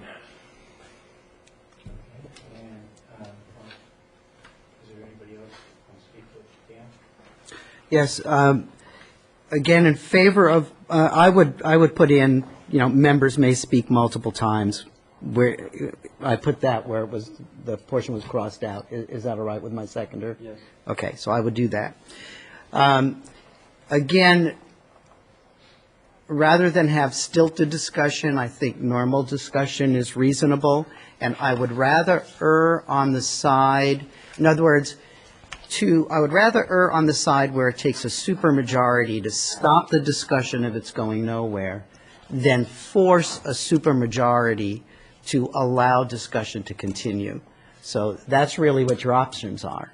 And my option would err on the side of allowing a little more freedom of discussion. And that's where I'm coming from. As a zoning officer, let me tell you what I see some of the problems with this can be. A little historical perspective, of course, this came up because we didn't have anything in our rules. And as a result, when you don't have something in your rules, you have to go to your default, which is Robert's Rules of Order. Whether or not I particularly cared for that or not, it has nothing to do with it. It's the way the rules up. This one I'm struggling a little bit with too, because this would now mean that the presiding officer, whoever that person may be, now would have to try to keep tabs on every time that you talk, but not only that, but how much time you talk, and then total it up for a total of 10 minutes. That's really mission impossible, unless you're sitting here with a stopwatch. Go, okay, before you start, okay, good. You just used 2 minutes. Oops, I'll ask them to use 5. How do you do that with 7 people? I don't know how you do it. I don't know how it could be enforced. It sounds good because you're not limiting the person's right of speech, but as far as, I can guarantee you someone's going to come up to the presiding officer someday and say, you gave that person 15 minutes, you gave me 8. Why? Because you didn't clock it. That's a problem. It's going to be a problem. The minute this goes into effect, you got yourself a problem. And I personally would want to be the person holding a stopwatch. That's out. Now, there are some cases where council members actually do have on the dais this system where it's like red and green lights and you can control that, actually. But we don't have a system like that. That would require someone physically timing it. And I don't know how a presiding officer can do that and do everything else that he or she is asked to do. That'd be a real difficult thing. So that's my 2 cents when it comes to something like this. I'm not so sure that's the best way to get around it. Any other discussion? Okay. Seeing none, all those in favor of the motion, please raise your right hand and say aye. Aye. And opposed? Nay. Okay. My next amendment is to Rule 22, and that's 22G, which is redundant because it's already a restatement of what's in Rule 6. So I would move to delete Rule 22G.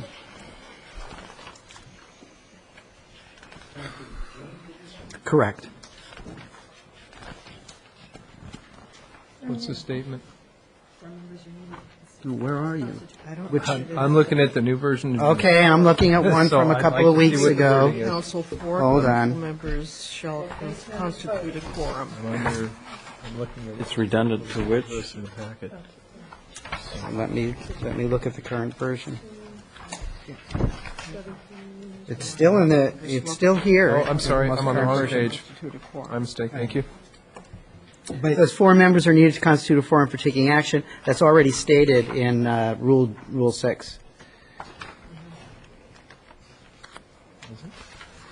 Is there a reason why this was added in the rule process? What section is it under? Consumer voting. Staff, committee members, Would this indicate why? Bueller. Does this indicate why it's here? What's Resolution 525 S1 1988? That's, my guess is that was a resolution that amended the rules in 1998. Why this is underlined, I don't know. But, yeah, Councilmember Sherman's right. We address a quorum in Rule 6, so the section's not needed. Okay, that's acceptable to me. Okay. Okay, it's incorporated. Oh, okay.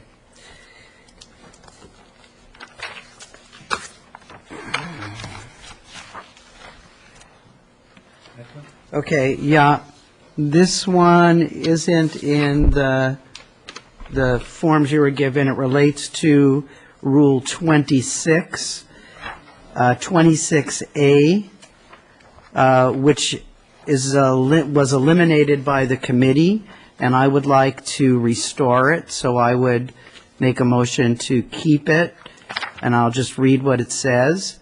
A council member may, in open session, request of the presiding officer that the council study the wisdom of enacting a particular ordinance.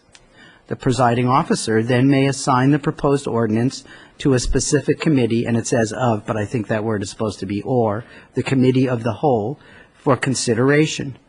The committee shall report its findings to the council.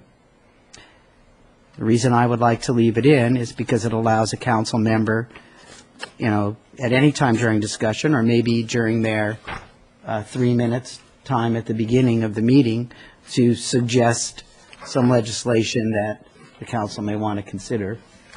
And presiding officer may, doesn't have to assign it. It's a permissive. Okay, I saw Carmen, did I see your hand up? Yes, and then Scott. Well, is there a second? There may not be. Oh, no, I'm sorry. Was there a second? There is no second. All right. Okay, dead for lack of a second. Okay, then I've got these next two amendments are meant to sort of be considered together, and it's regarding Rule 35 and 36. And we're going to have to change the new Rule 37 if we don't, do something with these. But basically, Rule 35 is about audio recordings of meetings, and it relates to meetings of the city council held here, that an audio recording would be made. And Rule 36, when we did video recordings, then adds that all regular meetings at this location should be on videotape. Well, the whole thing about videotape is we don't videotape meetings anymore. And I wanted to also include special meetings in the section for audio recording, understanding that we may not always be able to video a special session depending on circumstances. So what my motion, and these two would have to be taken together because they work together. So the motion is to amend Rules 35 and 36 as follows. Rule 35 will now read, all special meetings of the City Council shall be recorded on an audio recording device. And Rule 36 would now read, all regular meetings of the City Council shall be recorded on an audio and video recording device and shall be cablecast within the city. And this accomplishes a couple of additional things that the current rules do not. One, it specifies special meetings will at least have audio recordings.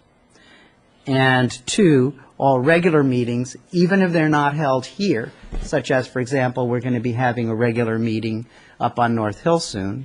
That's not a special meeting, it's a regular meeting, that video be included so that our citizens can, who have now gotten used to seeing our regular meetings on cable, and actually, even though it doesn't specify it, we have always been showing these on our website as well. And older videos are accessible on the website. So that's the reason for altering those rules, to sort of modernize them and allow the public a little more entree into what we do. The motion's been made. Is there a second? I'll second it. Well, I think it Could be more deserves- enthusiasm. It deserves discussion. And if I Well, could, actually, let me go by order. I saw Carmen and Scott. On Rule 35, it seems to me that when we have had meetings in other places, there have been little microphones taped all along so that that the audio is being recorded, not just here. But other than the statement, I wanted to ask a question. What kind of extra cost would there be to also have it be able to be done as video to play on Channel 21 if we were not here in this chamber? Is there a significant factor there? The meeting we're having up at the Simone Church at the end of the month is going to be recorded by the same company that does who supplies somebody here, and I think it's going to be right around $400 total when you add up rental of the equipment, the setup time, the recording, the takedown time, and the editing. It's at least $400. Okay. So that's to do a video recording at a Of one meeting that's away from this site? correct. Okay. And as far as the microphones you've seen at some of the say the Saturday morning events meetings we've had a minute-taking company called Our Lady of Letters come in. They charge $35 an hour to be at the meeting and then to transcribe minutes. But we've only used them when we didn't have any other individual available to take notes and then minutes. If this rule were to pass, I would suggest we just purchase our own audio recording system. They're relatively cheap. WCIA has one, and I'd just find out where they got theirs and order the same thing. Scott and Melissa? I understand the objective that Dan's trying to make here, but I struggle with the balance between open government and the cost to that. As an example, a few months ago, we had a joint meeting with the city of Federal Way. In one of their buildings, it was a conference room. I think there were maybe one person from the public and one or two newspaper types were. That doesn't fall under the video.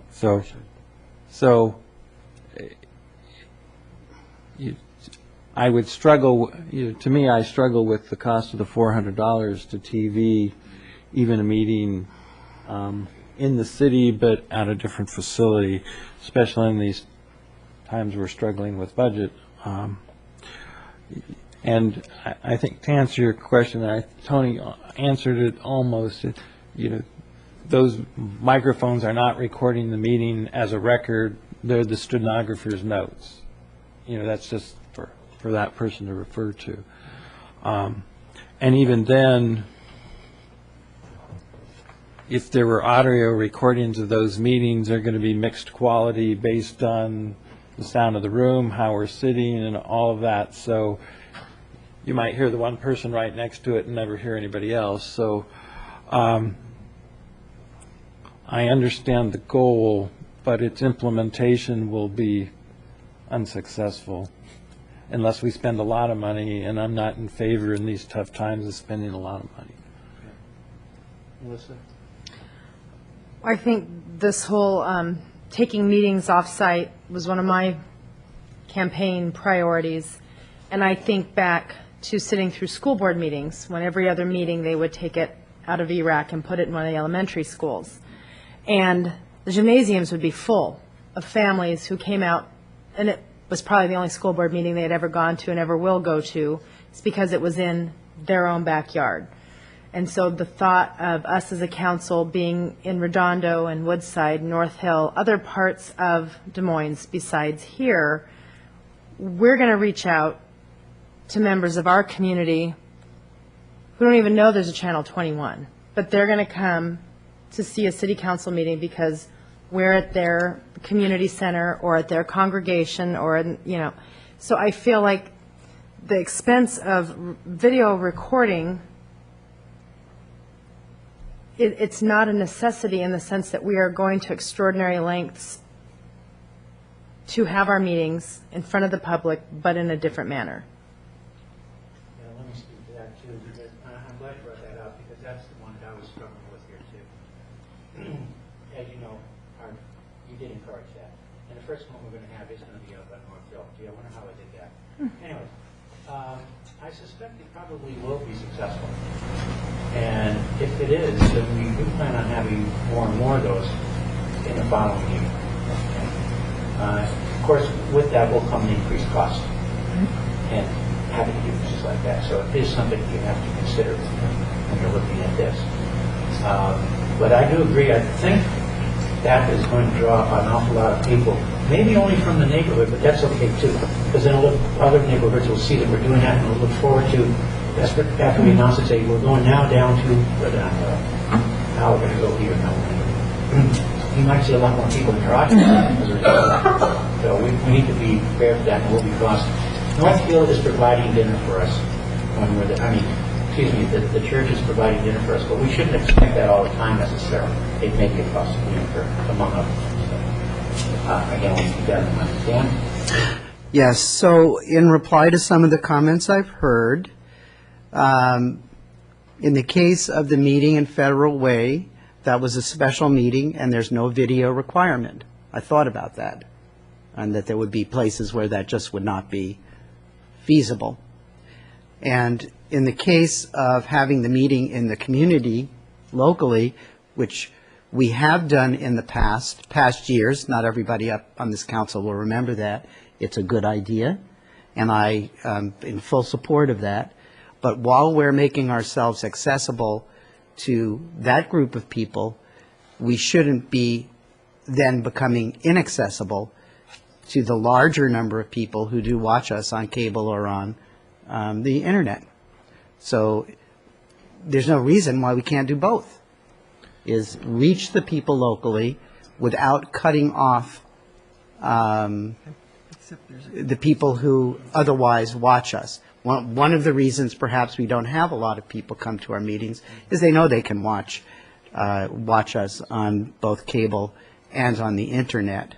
And I'm sure that everyone up here, supports open, accessible government, and audio and video technologies have allowed people unprecedented access to what we talk about, so they don't have to necessarily just rely on what they might read in the newspaper or on a blog.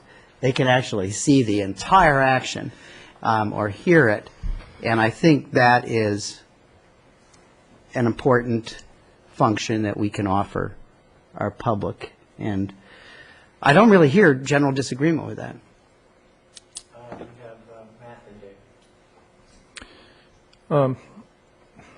Some of my comments are going to echo Melissa's, because, again, I was serving on the school board. We did have what we called an away game, where we did get out in the community, and there were faces there that I never had the opportunity to see at a regular school board meeting. There are lots of reasons why people are not in the audience here. The meeting starts at 7:30. They have family obligations or whatever. But we did find that when you have a meeting in a community, out in the community, that that's a special time. They make that effort to come and meet their electeds and hear and see how we do business and so forth. So I'm, again, along with Melissa, have really supported that. There's a cost, and we did not videotape those meetings. We did audio record everything. Again, it's, to Scott's point, it's generally so you have a record of the meeting. And it could get, I don't know what it would cost to have a system that would have 10 microphones attached to it plus one for the audience. But, I think audio is sufficient when you're out in the community. The away games that we're talking about on this body is, well, a couple a year, maybe 3 or 4. I do think they're important. I think it's important to get out to the Redondo area and let those people know that they are part of Des Moines, and we're glad they're part of Des Moines. It's important to get up on North Hill. I think those are important things. It's a large city, and we need to kind of move around and be as accessible as possible. I understand Dan's point about saying, well, they watch us on the internet or, Channel 21. I've had many people say, I'd like to watch your council meetings. I can just never find them. I don't know when they're on. I think we don't put anything on the bottom that I at least that I could find that rolls across and says you'll see it at this time. It is published in some of our on our website. But what I would recommend is, I don't know if it would satisfy as a friendly amendment, but on Rule 35, all meetings of the City Council shall be recorded by the city clerk on an audio recording device. That should suffice for whenever we meet at an away game or not in this facility. If we're in this facility, all regular meetings of the City Council held at the Des Moines City Service Center at the address stated are recorded on video, that way it doesn't matter what the format is, and cablecast within the city. Those would be the amendments that I would propose. And Dave, I saw your hand up. Well, Matt just offered up some amendments, so. I presume they would not be accepted as friendly amendments. Well. May I speak? Well.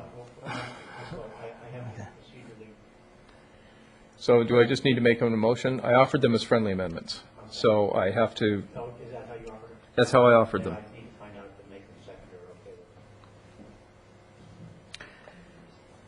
as the maker of the motion, the audio recording of all meetings would except, it still doesn't specify special meetings, but it would. It's all meetings. Doesn't matter what it is. Okay, that would meet one of my criteria. The one that it doesn't meet is doing videos of regular meetings that may be at other facilities. So I'm tough on that. I'm not sure.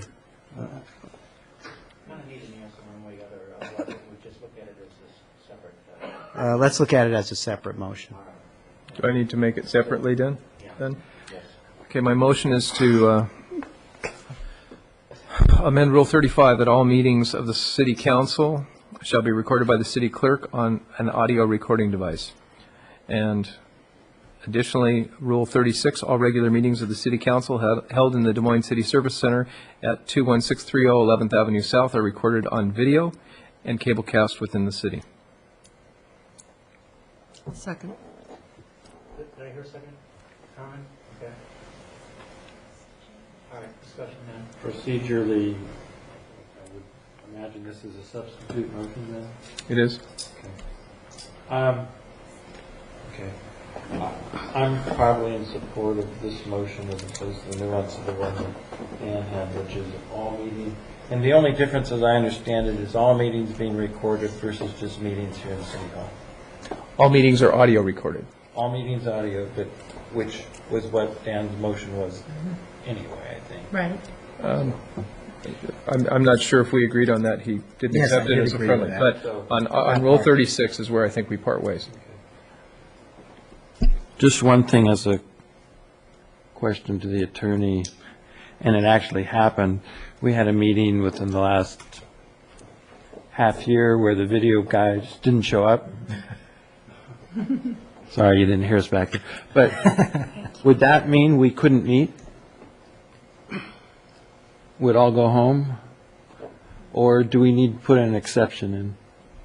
And we've met by candlelight when the power went off. So, you know. Hey, do look you- what we get to look forward to. So then the recording device stopped. So Wouldn't have to do that if we had a generator. so how do you handle those things? Well, providing for an exception would do it, otherwise it just stands as it reads. It says shall be recorded by the city clerk on the audio recording device. Can I ask a question? Yeah, go ahead. I'm looking at the original Rule 35 as written. Was there a change to that? Or are you asking? Yes. Rule 35, Yeah. there was a We change. got rid of Des Moines City Council, the location. No, I got all meetings of the city council, and then I scratched held, so it just reads, all meetings of the city council shall be recorded by the city clerk on an audio That's right. on an audio recording device. That's how it was stated in the second. 36 also. Rule 36, all I did was remove the word tape after video, and after the word and, such tapes are. So it reads, after the address are recorded on video and cablecast within the city.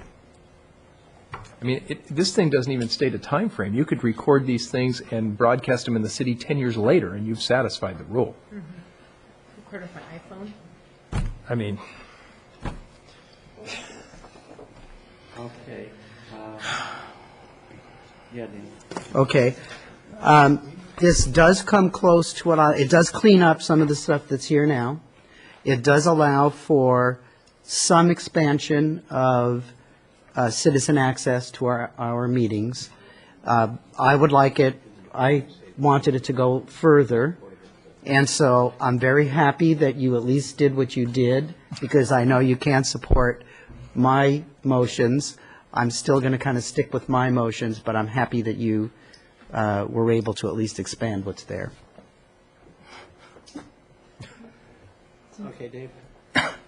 Oh, this is a conundrum because I was going to accept Dan's, as the maker of the main motion, I was going to accept Dan's amendments. You know, yeah, there's a cost to making sure that people have access to things, and I don't have heartburn for the 1 or 2 meetings a year that we're going to hold outside of City Hall, at most, for expending a few additional funds in order to do that. And at the same time, I recognize what you propose in terms of a compromise to try and address some cost concerns there. But again, I think that there's a cost to good government and open government, and so I find myself on the horns of a dilemma. Which one is it for?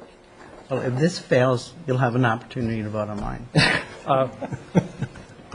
Was there a second on Councilmember Pina's motion? Yeah, Carmen seconded it. Okay, thank you. If I could clarify, Dave? Yeah. I would not want us, finances go up and down, and the city is running pretty lean. I would not want us to not do an away game. That's my reference to going out and meeting in the community, and I would say that my hope is that we would do it 3 or 4 times a year, but I would not want to have to forego one of those meetings because we were tight on money or couldn't find somebody to do the video recording for less than $1,000 or something like that. I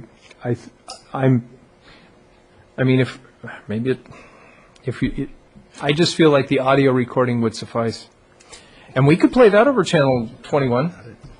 You just show our With the Carmen Scott slideshow. with a Carmen Scott slideshow. There you go. So I would take that as a friendly amendment. There you go. Bob? We've lost him. Bob? I'm sorry, someone else have it. I'm trying to get a procedure done here regarding the substitute motion. We address the substitute motion first. Okay. In the event, let's say that passes, then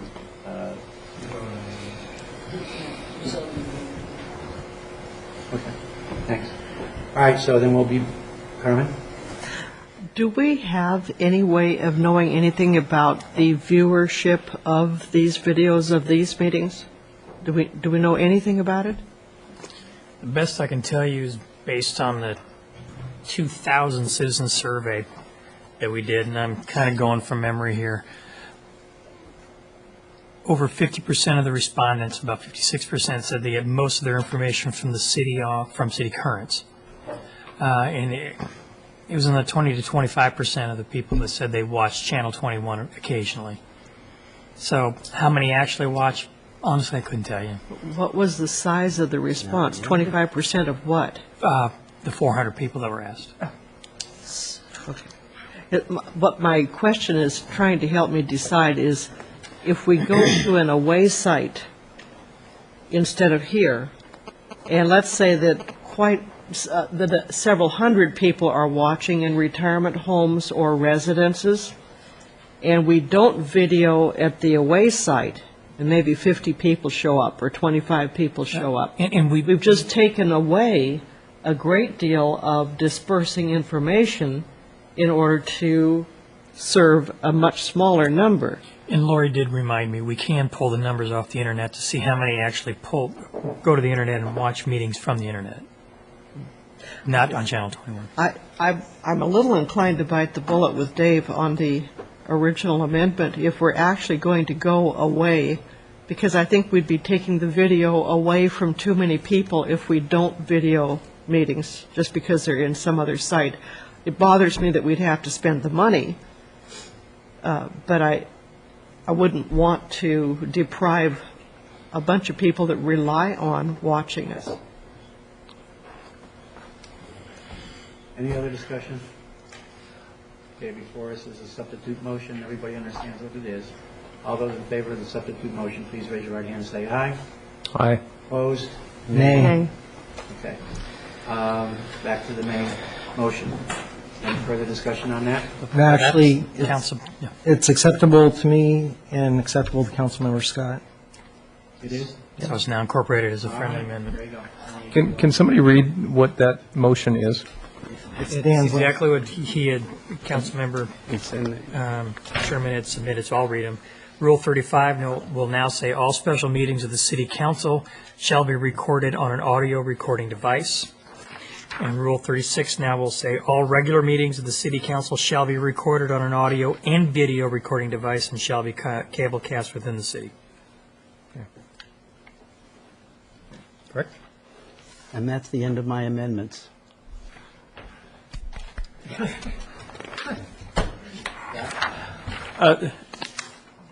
I guess the question to administration is, how should we deal with the issue I raised about either the video equipment not working, the photographer not showing up, power going out?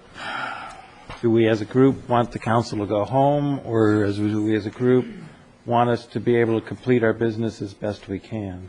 Should we change the shall to should? You know, the way it's written right now, it says shall. Yeah, Melissa. I'd like to make a motion to amend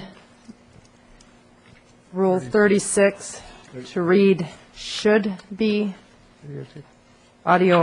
should be videotaped.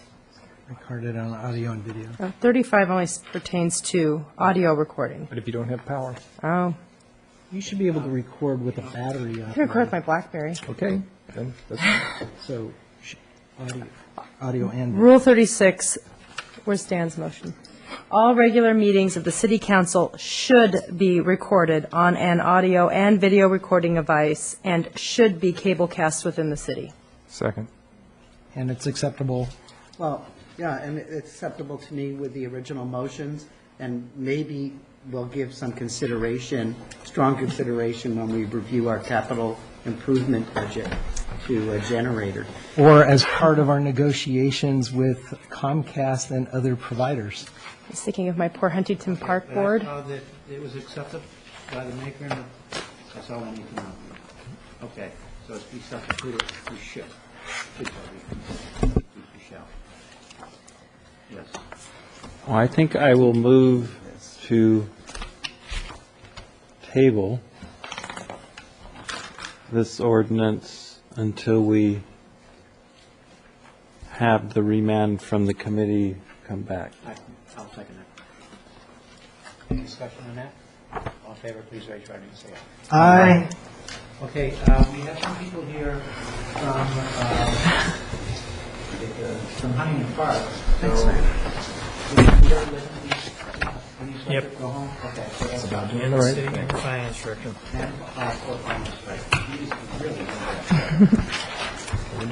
So we're going to jump over to the city services to Huntington Park. And Lauren Reynolds, are you going to be doing a presentation on this? I guess that means yes. Yes, sir. I promise I'll be very brief. Tell him when he comes back.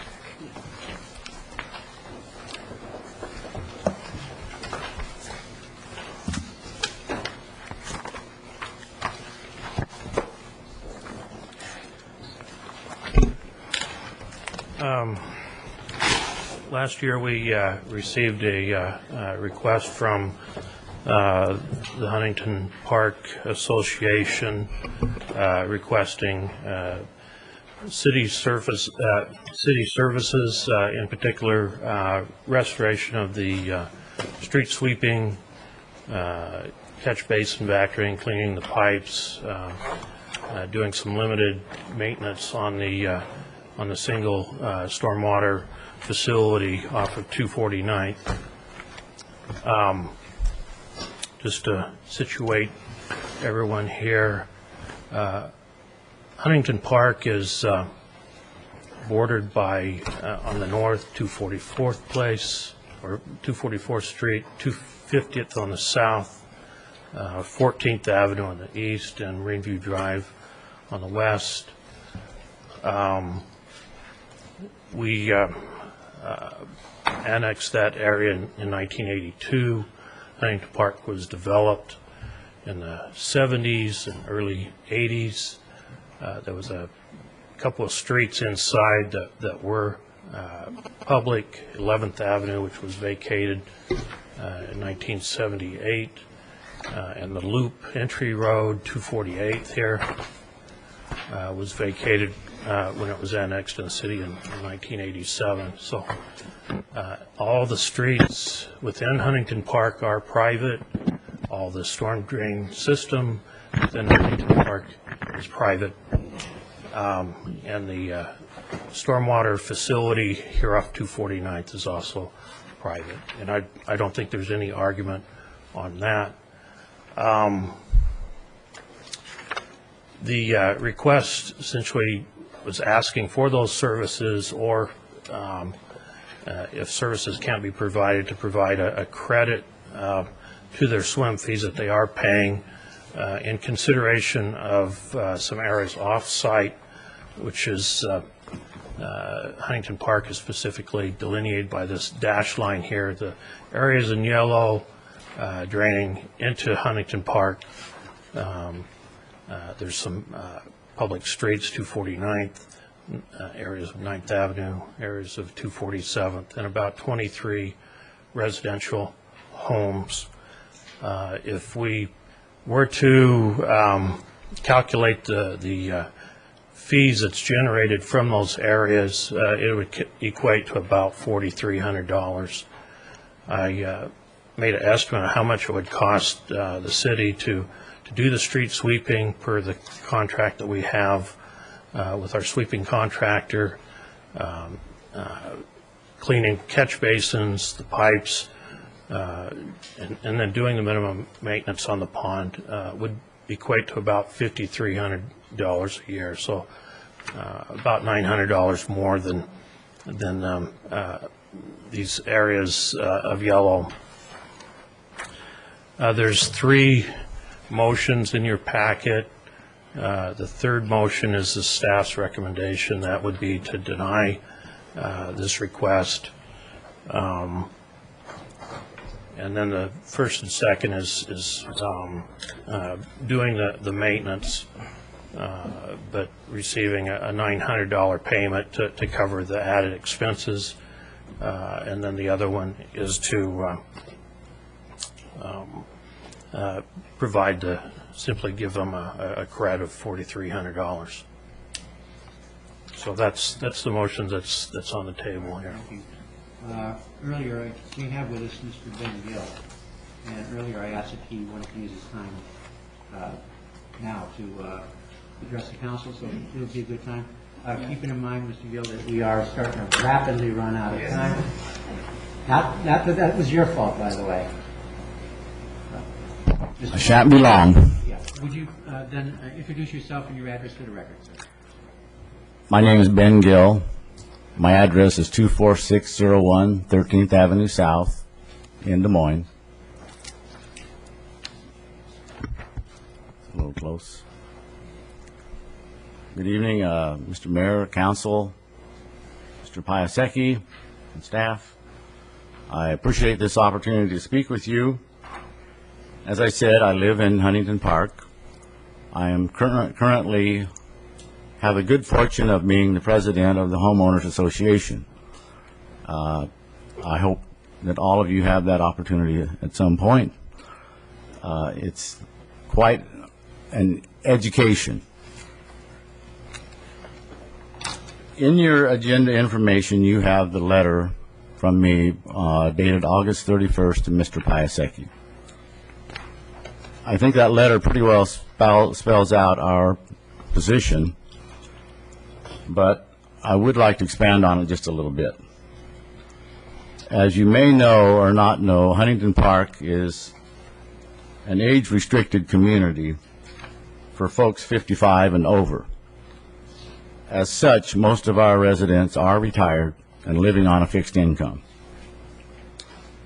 In addition to the HUD guidelines regarding the age restrictions, we must comply with state laws governing associations and corporations.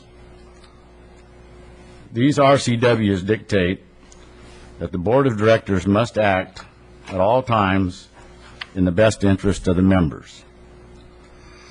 Directors of homeowners associations are held to a very high standard when it comes to spending association money. Our residents on fixed incomes not only appreciate lower cost, they have the right to expect that the board will drive a hard bargain regardless of what the service is, the product is, or who the provider is. And that's why I'm here tonight. The issue before you deals with the surface water management and private systems. Residents of communities owning private systems pay fees and taxes at the same rate as residents living in areas with public systems. But the question is, are the benefits between the two areas commensurate with the taxes? The city expends no money to maintain private systems. The city, in fact, benefits from our system. This cost is picked up by the residents in addition to the surface water fees. Because Huntington Park, as previously stated, is a private community, we also own and maintain our streets, sidewalks, street lights, signage, and curbs. Again, we do not get a break on any of our property tax to offset this expense. I can come up with some benefit to owning our own streets. We do have some control over traffic flow, through traffic, and speed limits. I don't see such benefit to owning a storm drain system. And to add insult to injury, we kind of shoot ourselves in the foot, I guess, because we drive up our own property taxes. The prime directive for association boards is to preserve and enhance property values. This is how we build the so-called shareholder equity. We don't issue stock. Our value comes in the property values. We have an active and very effective architectural control committee that helps fulfill this mission by ensuring yards and homes are kept in good shape. Higher property values translate into higher property taxes. I targeted the surface water management fee because it is clearly identified on our tax statements. This is not the case with other tax revenues the city receives regarding street maintenance, so that's not as easy to quantify. The question before you, do taxpayers supporting private systems, be they streets, sidewalks, or storm drains, that save the city money derive similar benefits as other taxpayers, and are we entitled to any relief to balance things out? Hopefully you can see your way clear to approve either alternate motion number 1 or number 2. I leave it in your good hands. Thank you.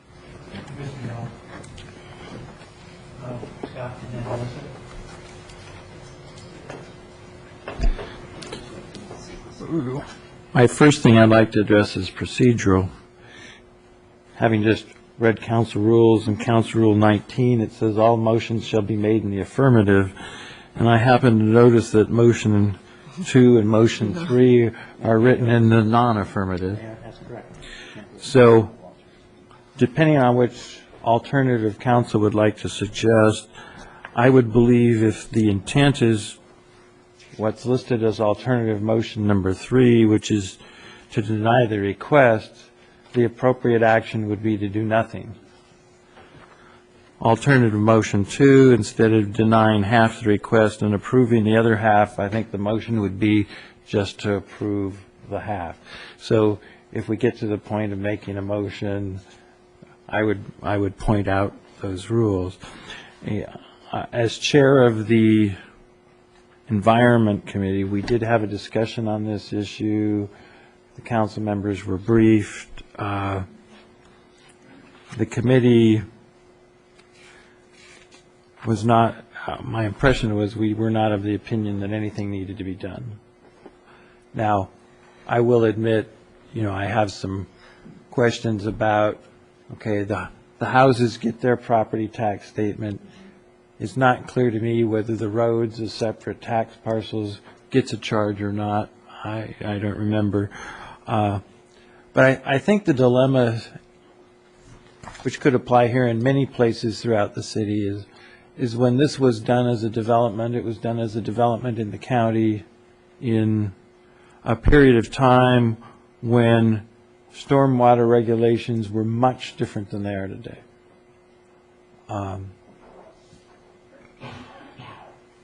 To try and custom fit every private scenario into current stormwater regulations would be onerous, and unless we dealt with every private situation to deal with only one, probably isn't fair and equitable, or, I don't know that the standard of all classes of people should be taxed the same, since this is a fee instead of a tax, but I would believe there would be a similar theory that you shouldn't make an adjustment to one property for a circumstance that you haven't investigated to see if there aren't 10 others like it.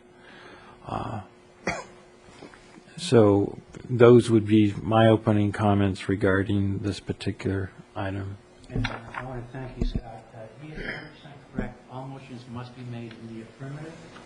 So if anyone is looking at any of the motions, either 2 or 3, you have to be in order.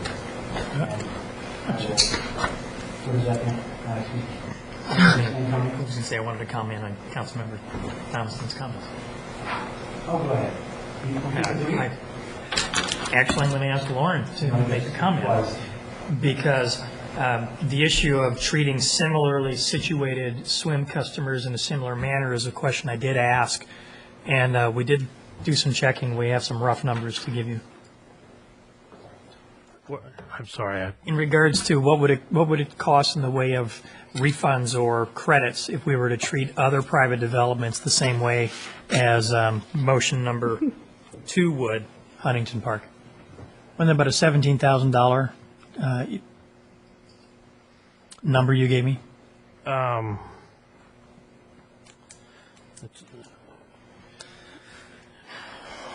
It's a street sweep.